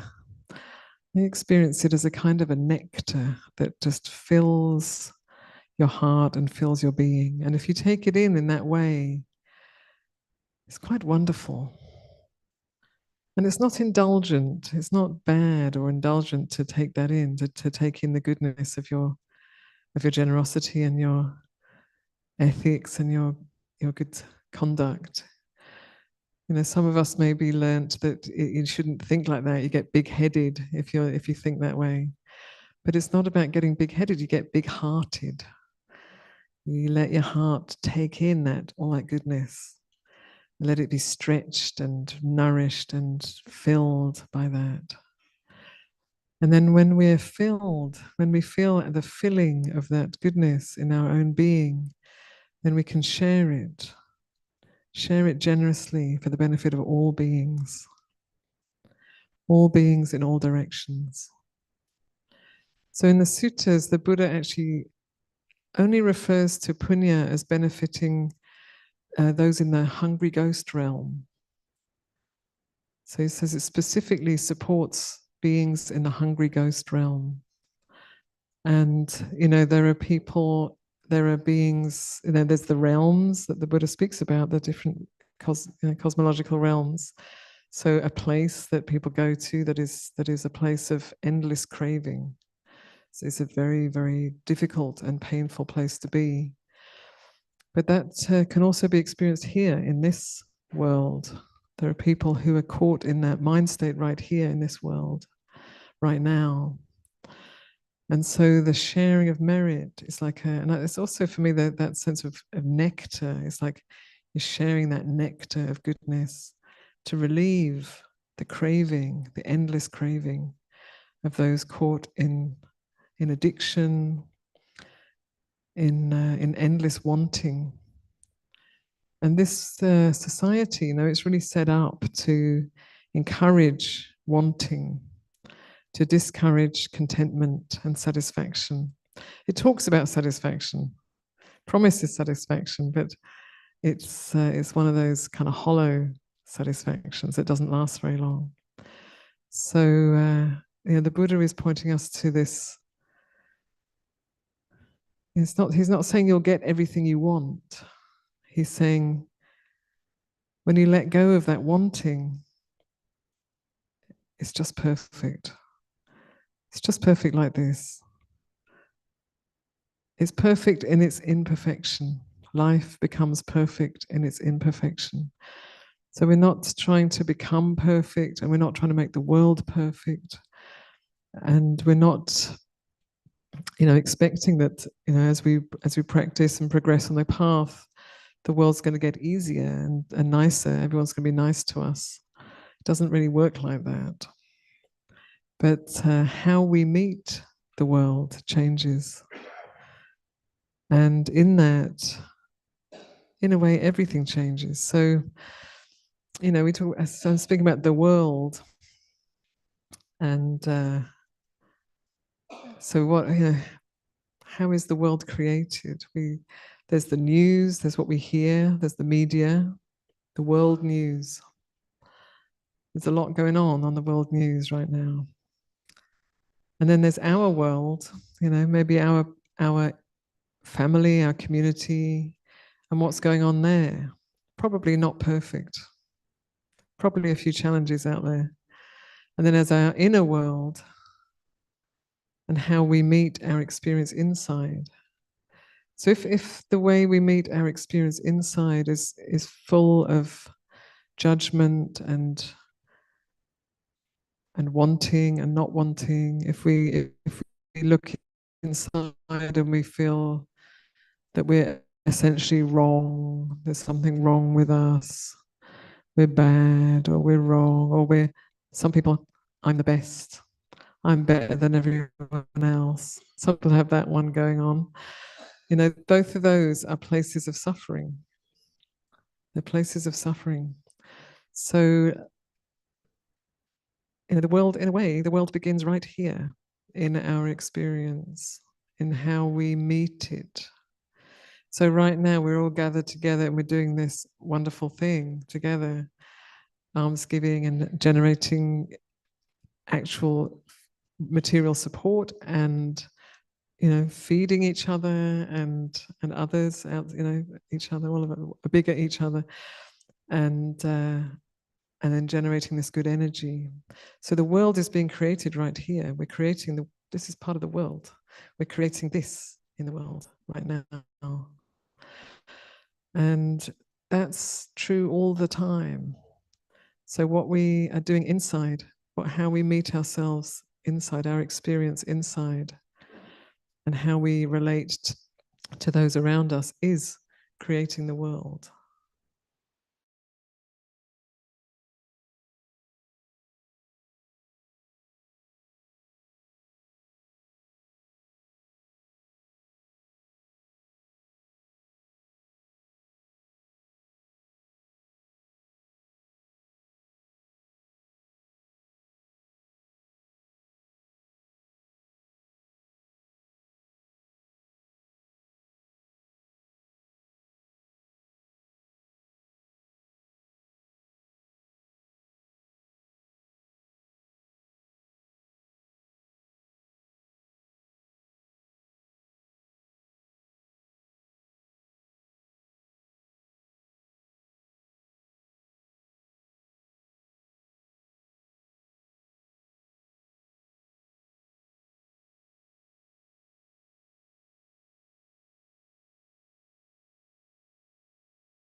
Right now, just for a moment, what does it feel like, that body of yours?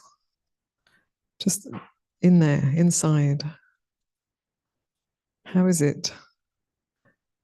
What is your relationship with your body? Is there a friendship? Are you friends? Or is it something you endure? Or are you somewhere a little bit aloof from the body?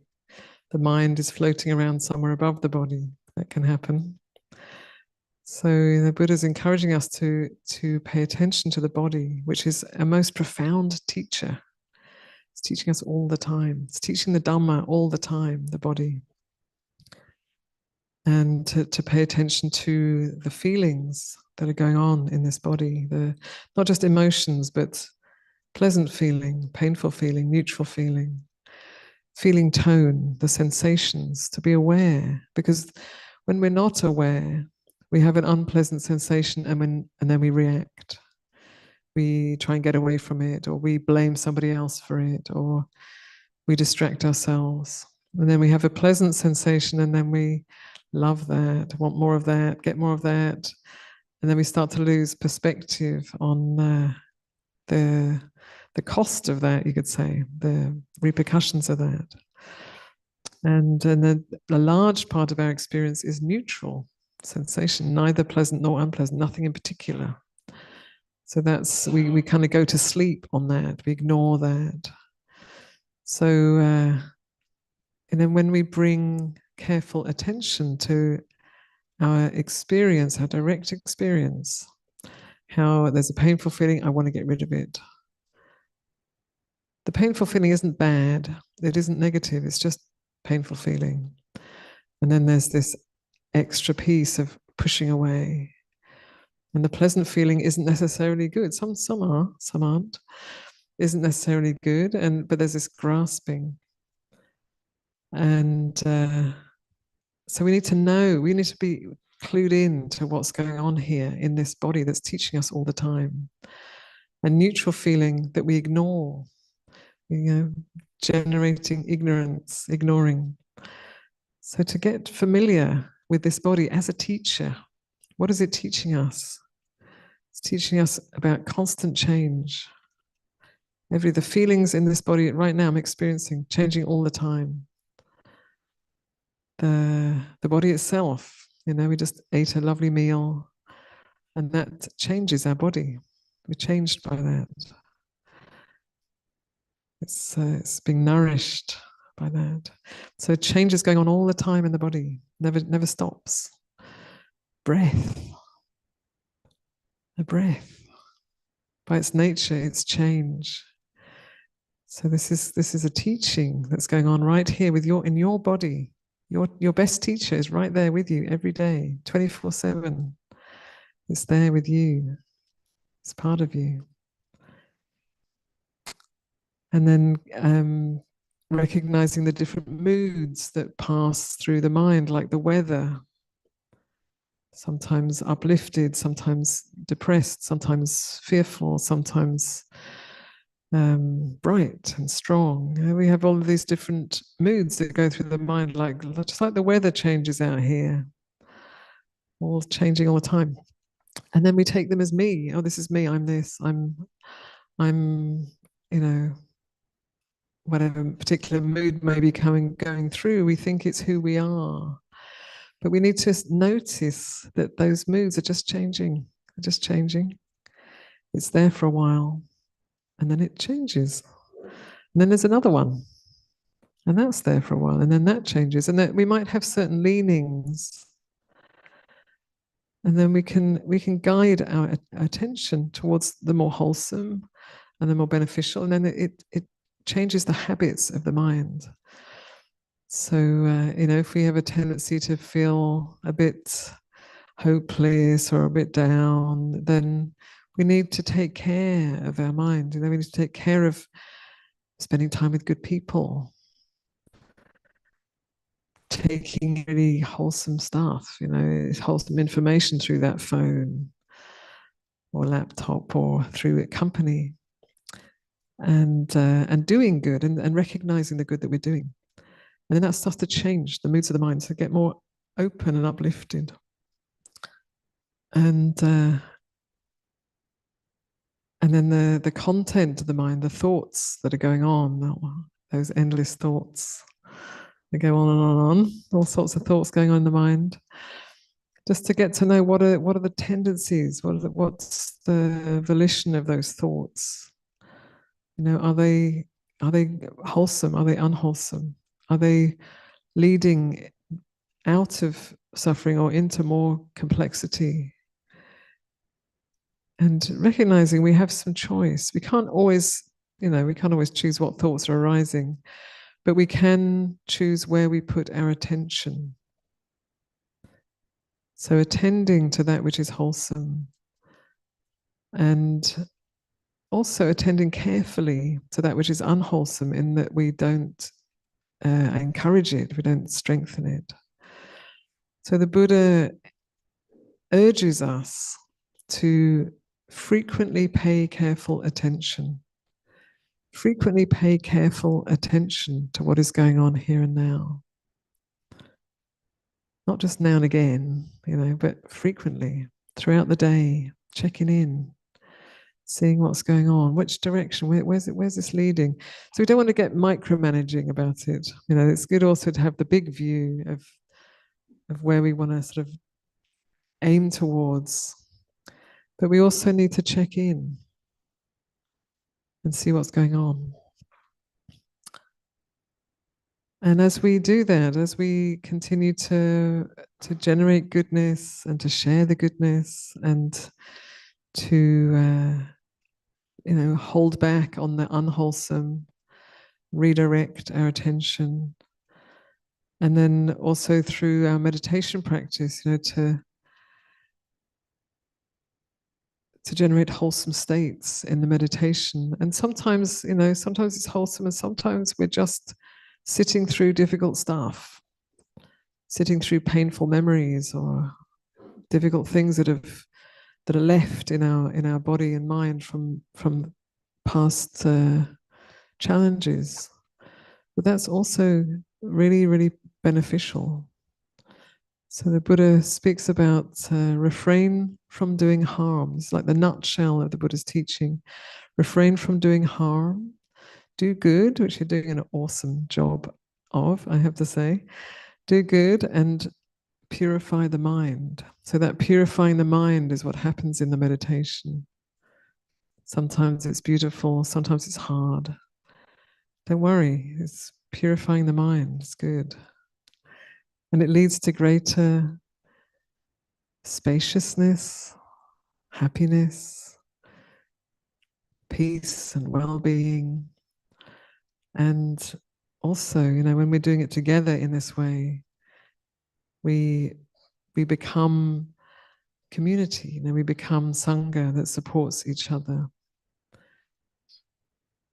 So, this coming together is to support the establishment of a monastery. And at the heart of a monastery are monastics, obviously. And at the heart of monastic life is the practice. It's the ethical practice, the meditation practice, the practice of giving and sharing the Dhamma, sharing, we share with each other requisites and so on. So this is at the heart of this beautiful coming together. So I'm very grateful. I'm very grateful to my venerable brothers here, Ajahn Kovilo and Ajahn Nisabo, for their real brotherliness. So I wouldn't always use that term. I wouldn't assume to say that with Luang Por Pasanno. A little different. He's my elder, Luang Por.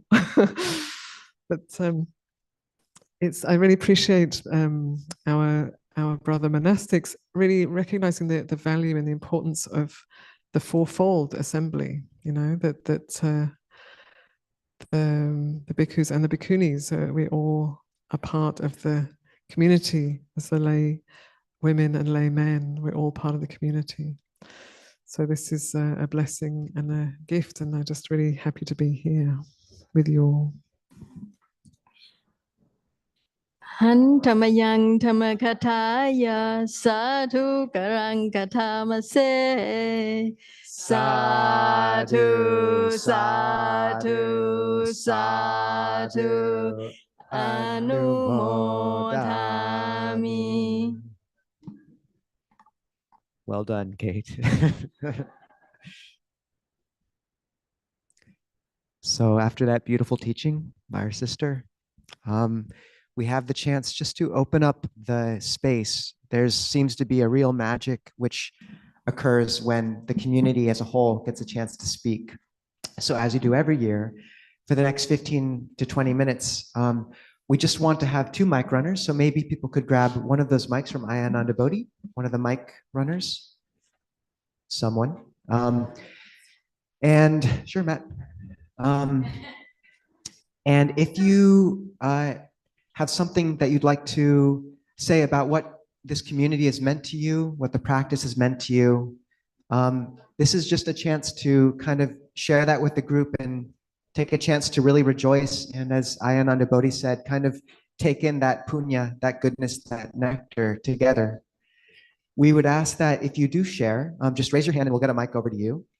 Say your name, where you're from. We have people visiting from Toronto, from Atlanta, from California, all for this. So say your name, where you're from, and then just maybe trying to keep the reflection to about a minute or so. And if anyone goes over about 2 minutes, Christina will ring a bell nicely. And that doesn't mean you have to stop right then, but you just know after 2 minutes. Okay. And if you're joining us on Zoom, you can also raise your electronic hand and say something as well. So until about 1:40, we'll have this chance just to open the space. Hi there, I'm Joe from Toronto. I'd like to take my 2 minutes to ask the community for a favor. So to keep it short, I met Ayyā Niyyānika at Sravasti Abbey, and we'll be visiting them soon. And I want to express gratitude. I'm going to get up. Okay, thank you.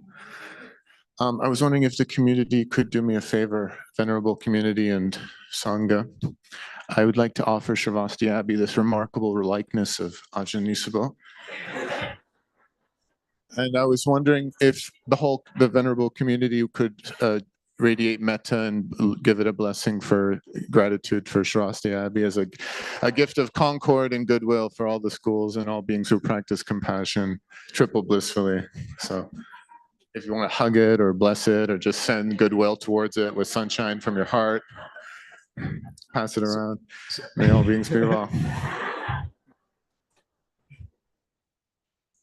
That will be the likeness of everyone on stage, getting a hug from the whole community as we continue to all share the reflections. Let's get 3 big sparkly sadhus for that, though. Sadhu, sadhu, sadhu. And we will bring that to our sisters at Sravasti Abbey.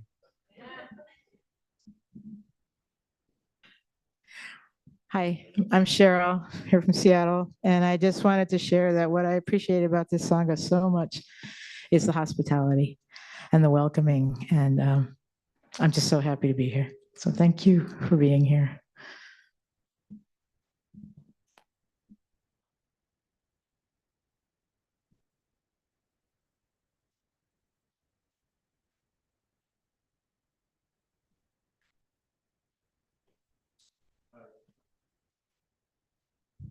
I'm Doug recently from Seattle, and we just moved here 7 days ago, 8, 9, something like that. And what I appreciate so much is that when I've moved before, there's the mechanics of moving, which are just sheer hell. But the really hard part is building community, and it takes years and years. And the lovely thing about this is that it feels like it's here, just ready built. So I appreciate you all, and thank you, everybody.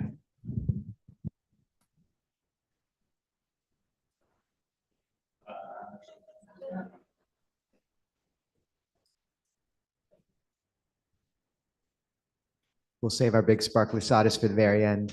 We'll have many.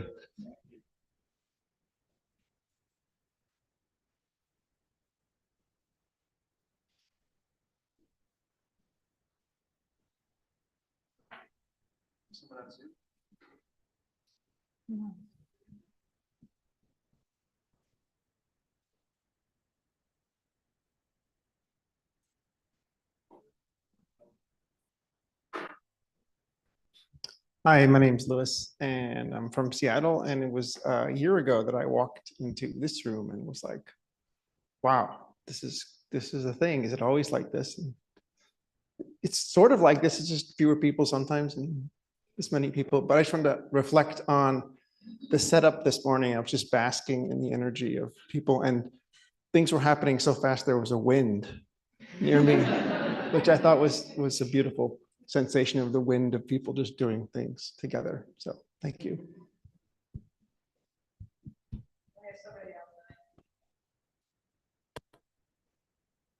If you're online, you can speak. Never mind, there's not someone online. But if you are online, do raise your electronic hand if you'd like to say something.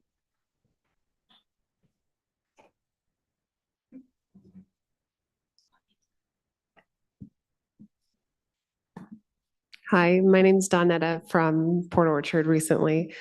So I'm new to this and new to this type of setting, and I just wanted to express gratitude as well for everyone here and everything that it takes to put something like this together. The sense of community is remarkable to me, and I haven't experienced anything like this other than being in a very small town where I was raised. And I just see things growing and becoming even more beautiful, and it really touches me. So I just wanted to express that gratitude.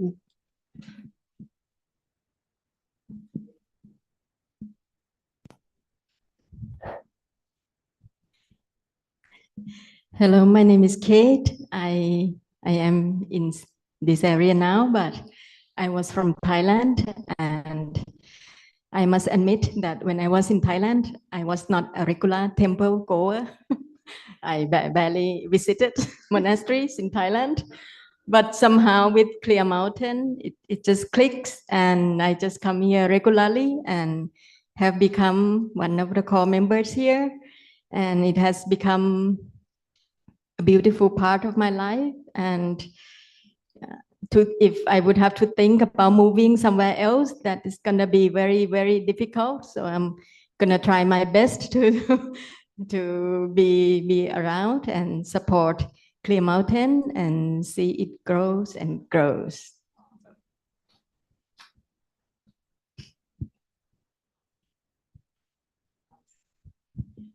Hi, my name is Nanette, and this is my first time stepping into the open-hearted radiance of this beautiful community.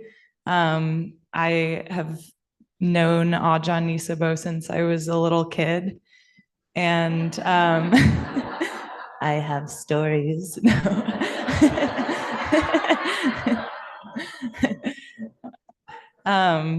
But I've been a part of many different sanghas, and I was immediately struck by the warmth and generosity of spirit and caring and openness that this community so clearly embodies. And I sat down in the back when I got here, and looking up at you all and the nuns sitting there, for me, just brought me to tears, and feeling the truth of the possibility of liberation for all beings, regardless of identity and embodiment. So thank you for being here and for what you're all weaving together, and just honored to be a part of this. Thank you.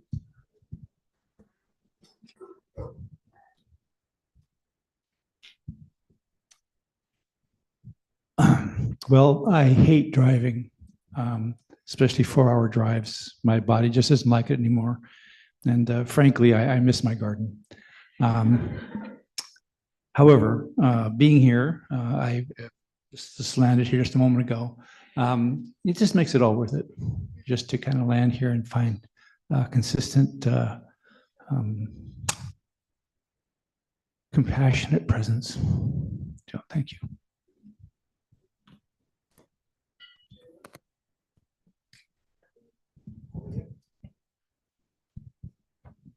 Okay. I'm Lori. I live here in Seattle, and I just wanted to say that I did not, although I've, been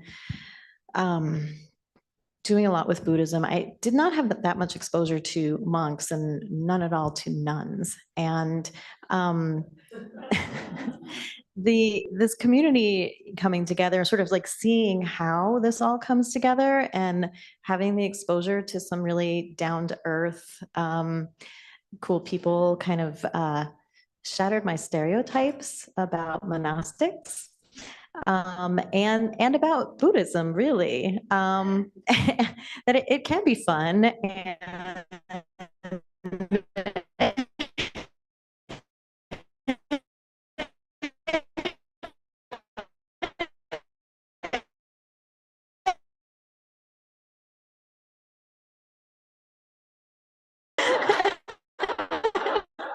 and that is so much of to support monastics as well. And that thank you for bringing this here. Hi, My name is Jill, and I live in West Seattle. And I just want to say that I'm so happy to see this monastery being developed in our area. It's really lovely, and it's lovely to see such a huge community here supporting that. And I'm especially touched to see that there's as many nuns on the stage as there are monks. Thank you. Jill was instrumental in setting up Ayyā Vihara, so feel free to pick her brain for stories after this too. Yeah.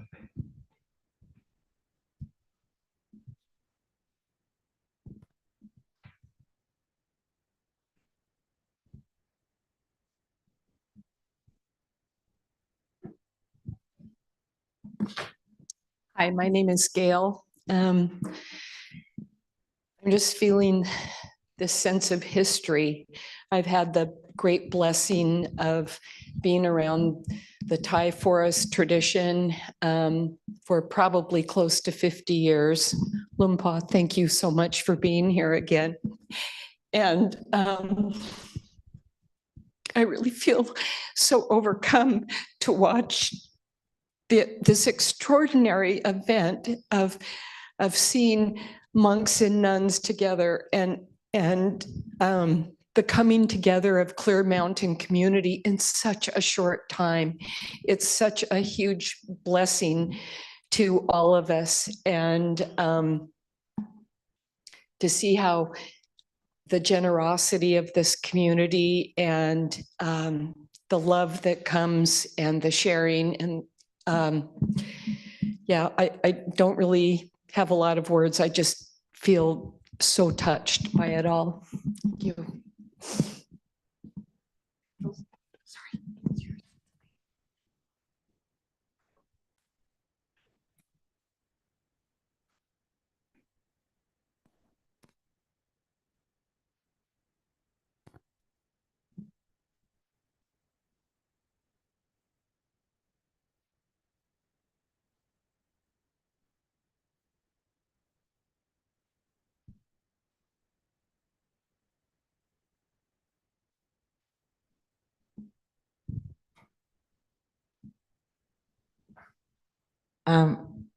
Namaskaran อาจารย์โอกาส My name is Vanida. I'm a part of communities beginning almost in the beginning, and it grew. We used to come here only 10 people in this space. Look at today. And I to work all together today with all the Kalanamita friends. I would like to thank you, the one who behind the scene, like Piladawan, who all give advice to do this, to this, to this. We all knew too, because in Thailand, but we never organized all of this. And she will say, how about this? How about this? She's always behind the scene. It's just what Piladawan, can you stand up, please? I want to say thank you for her advice. Of all these go smoothly because of her. And I would like to thank you, the main really come out to be a sponsor for our main to offer the robe to us is Lek and Keto, who are my Thai friend who said, okay, come to tell Ajahn that he will be the main the robe. Thank you very much. And all Kate and B and all sponsor, all the organizer who stay behind and send the email hundreds of days to each other. So I thank you very much. Make my job a little bit easy this year. So thank you very much. Of all of these, I have to thank Ajahn Govilo, Ajahn Nisapo very much who organized. He's a professional organizer. If you can see the list that he sent to us what to do next. I said the businessman who want to have a big company can hire him. Thank you. Thank you very much. Sadhu, sadhu, sadhu. Oh, I forgot my friends who are all behind the scene here. So together driving every back and forth from Olympia to here. So it's very, very blessed to go. All of you know all of you and be a family. And we put our sign outdoor, said, our friend is the friend is a family we choose. at the side. It's here is my family. Thank you. We have time for maybe two more. We have one on Zoom. Please unmute and speak. Venerable Johns and Ayyā, thank you so much for this opportunity. This is my first time ever seeing this many nuns all together. As a young monk, I was told when I supported the ordination of women that I should keep my mouth shut quick. And this is such a blessing and such a pleasure to be with you virtually. I cannot thank you all enough for breaking this ground. You mean so much to me.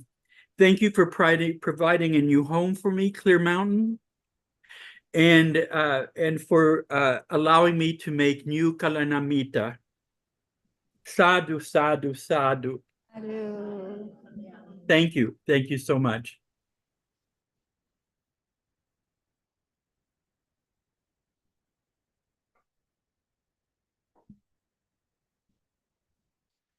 Well, I don't think anyone's going to want to follow that. So, so that was wonderful. That's a good note to end on, I think, actually. Thank you, everyone, for those beautiful reflections. And now are the three sparkly sadhus we promised. So, everyone, sadhu, sadhu, sadhu. So now we do really want to raise up those who helped put this together in the background. And if we could have the event coordinators, Bonnie, Brianna, B, Kate, all stand. If we could have the AV team stand, we'll do a big shout at the end. AV, the food crew, Juanita, you, Janaki, everyone.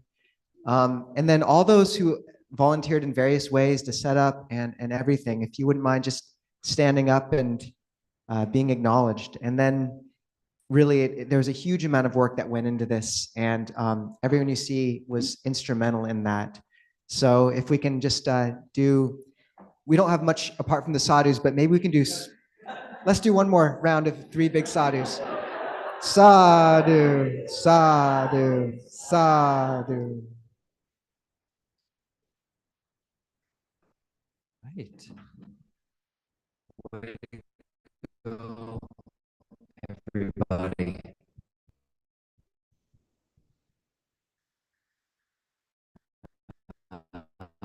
We got 5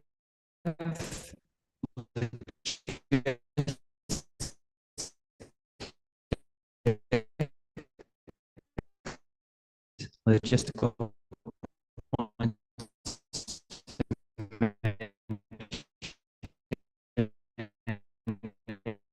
The logistics are everyone should go over there if you brought any food items to make sure over there, that table, at the table, Alice and Judah. Chant, not yet. 3 more logistics.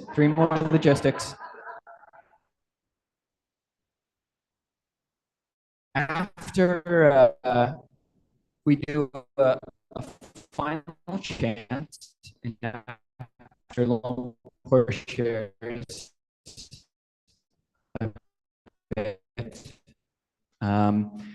Luang Por and the Ayyas. Ayyas will be there receiving with these visiting.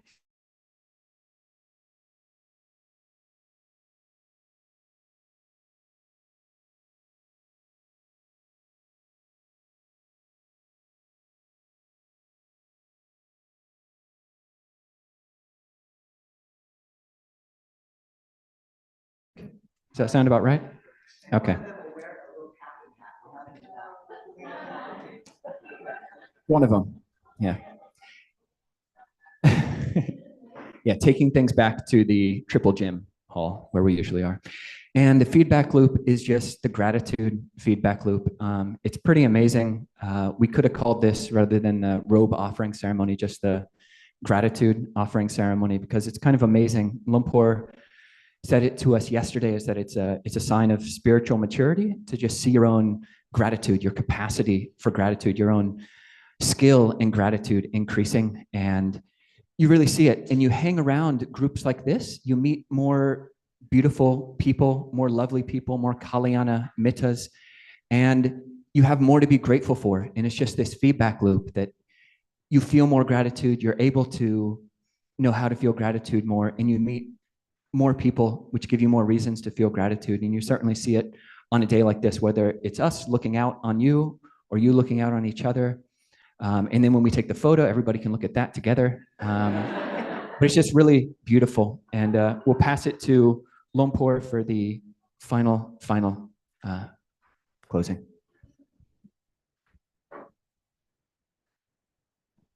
Okay, well, I think there's not much to say after that. That reflection on gratitude is just so important, and not to overlook it. And that's part of the sharing of blessings chant that we do on a regular basis. Just to be able to bring that to mind, recollect it, not just say on an annual basis when we do a ceremony, but on a regular basis through one's practice, and you find that this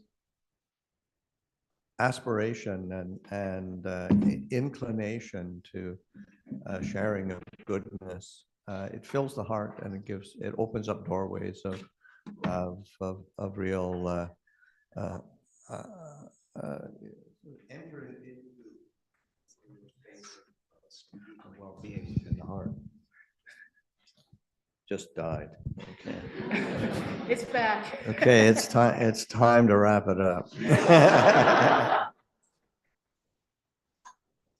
Okay, so it's in the for those who don't know the chant, it's in here after people have. Page 5. Page 5 of the pamphlet.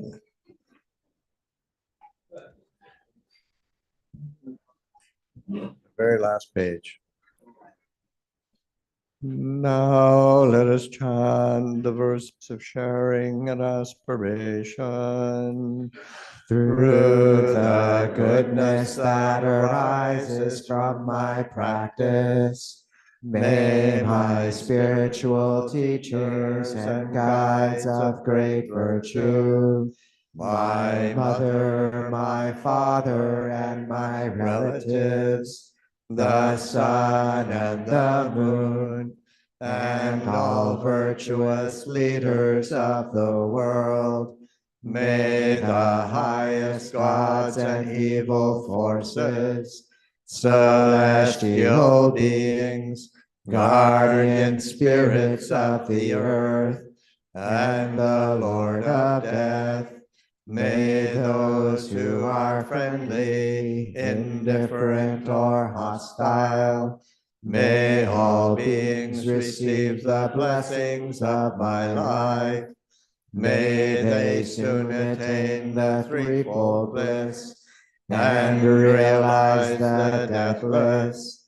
Through the goodness that arises from my practice, and through this act of sharing, may all desires and attachments quickly cease, and all harmful states of mind, until I realize Nibbana in every kind of birth. May I have an upright mind, with mindfulness and wisdom, austerity and vigor. May the forces of delusion not take hold, nor weaken my resolve. The Buddha is my excellent refuge. Unsurpassed is the protection of the Dhamma. The solitary Buddha is my noble guide. The Sangha is my supreme support. Through the supreme power of all these, may darkness and delusion be dispelled. So just a final note, we have a card of thanks for St. Mark's, which hosts us every week for completely out of the generosity of their hearts. In the back, which you can sign, is that correct? And which table is it on? Greeting table. So if people have a chance to just stop by and sign that. We also were taking a bit of footage of this gathering for a YouTube video. If you don't want to be featured on that or sort of a bit shy, talk to Samek. Samek, where are you? Talk to Chia, and we'll make sure you're not uploaded onto that. Finally, just to really say, we'll have a group photo in a second, but Ayyā Ānandabodhī, Seminary Junha, Ayyā Suvijjāna, Ayyā Niyyānika. It's beautiful to see the community come to support Clear Mountain, and Passaddhi Vihara in Olympia and Pārāyana Vihara in Port Townsend are just taking root, and really to take advantage of the presence of such wonderful monastics so close by, to rejoice in that, to go support them. It's not that long of a drive, and there's ways you can support and tap into those teachings from afar as well. So really, just Google Passaddhi Vihara if you know how to spell Passaddhi.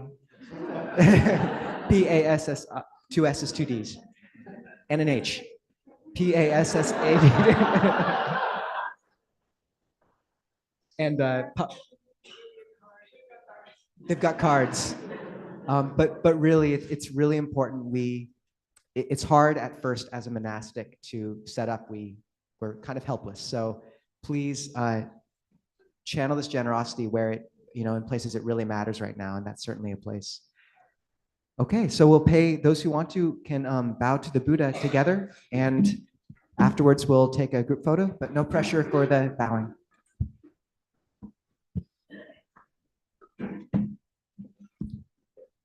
Araham Samma Sambuddho Bhagava Buddhaṃ Bhagavaṃ Abhivade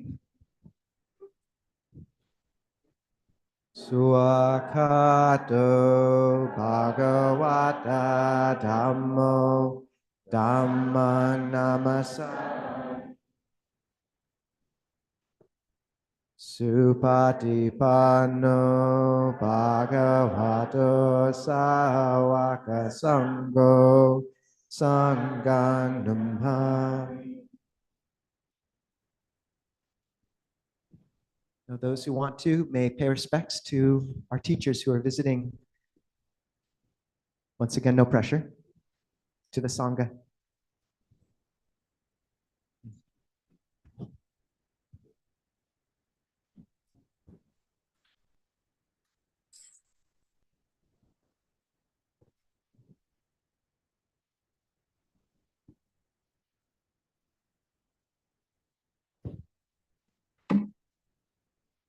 Chia, will you direct the group photo?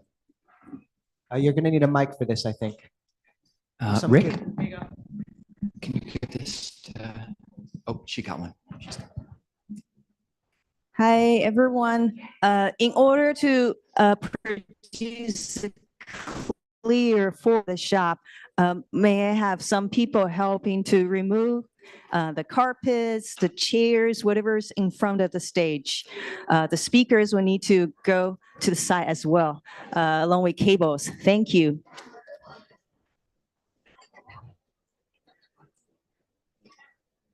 We'll also need the Clear Mountain sign.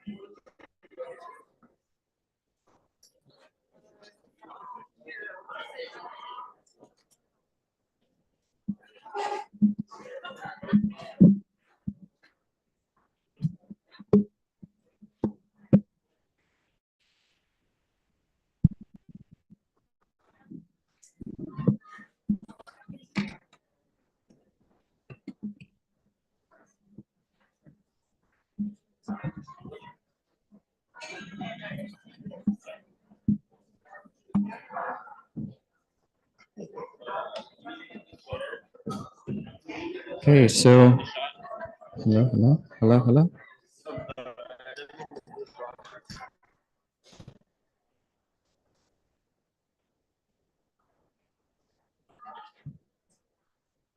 Checking. Milo, do we have Mike? We just want to bring people in.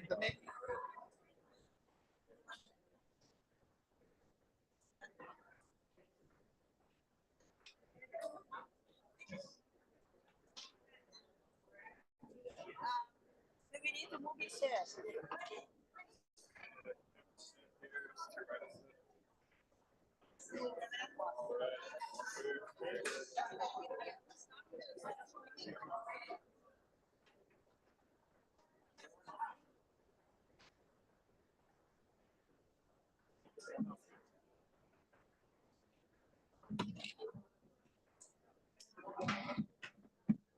Your mic doesn't work anymore. So if you need someone to clap so you can make an announcement, let me know. We'll clap really loud.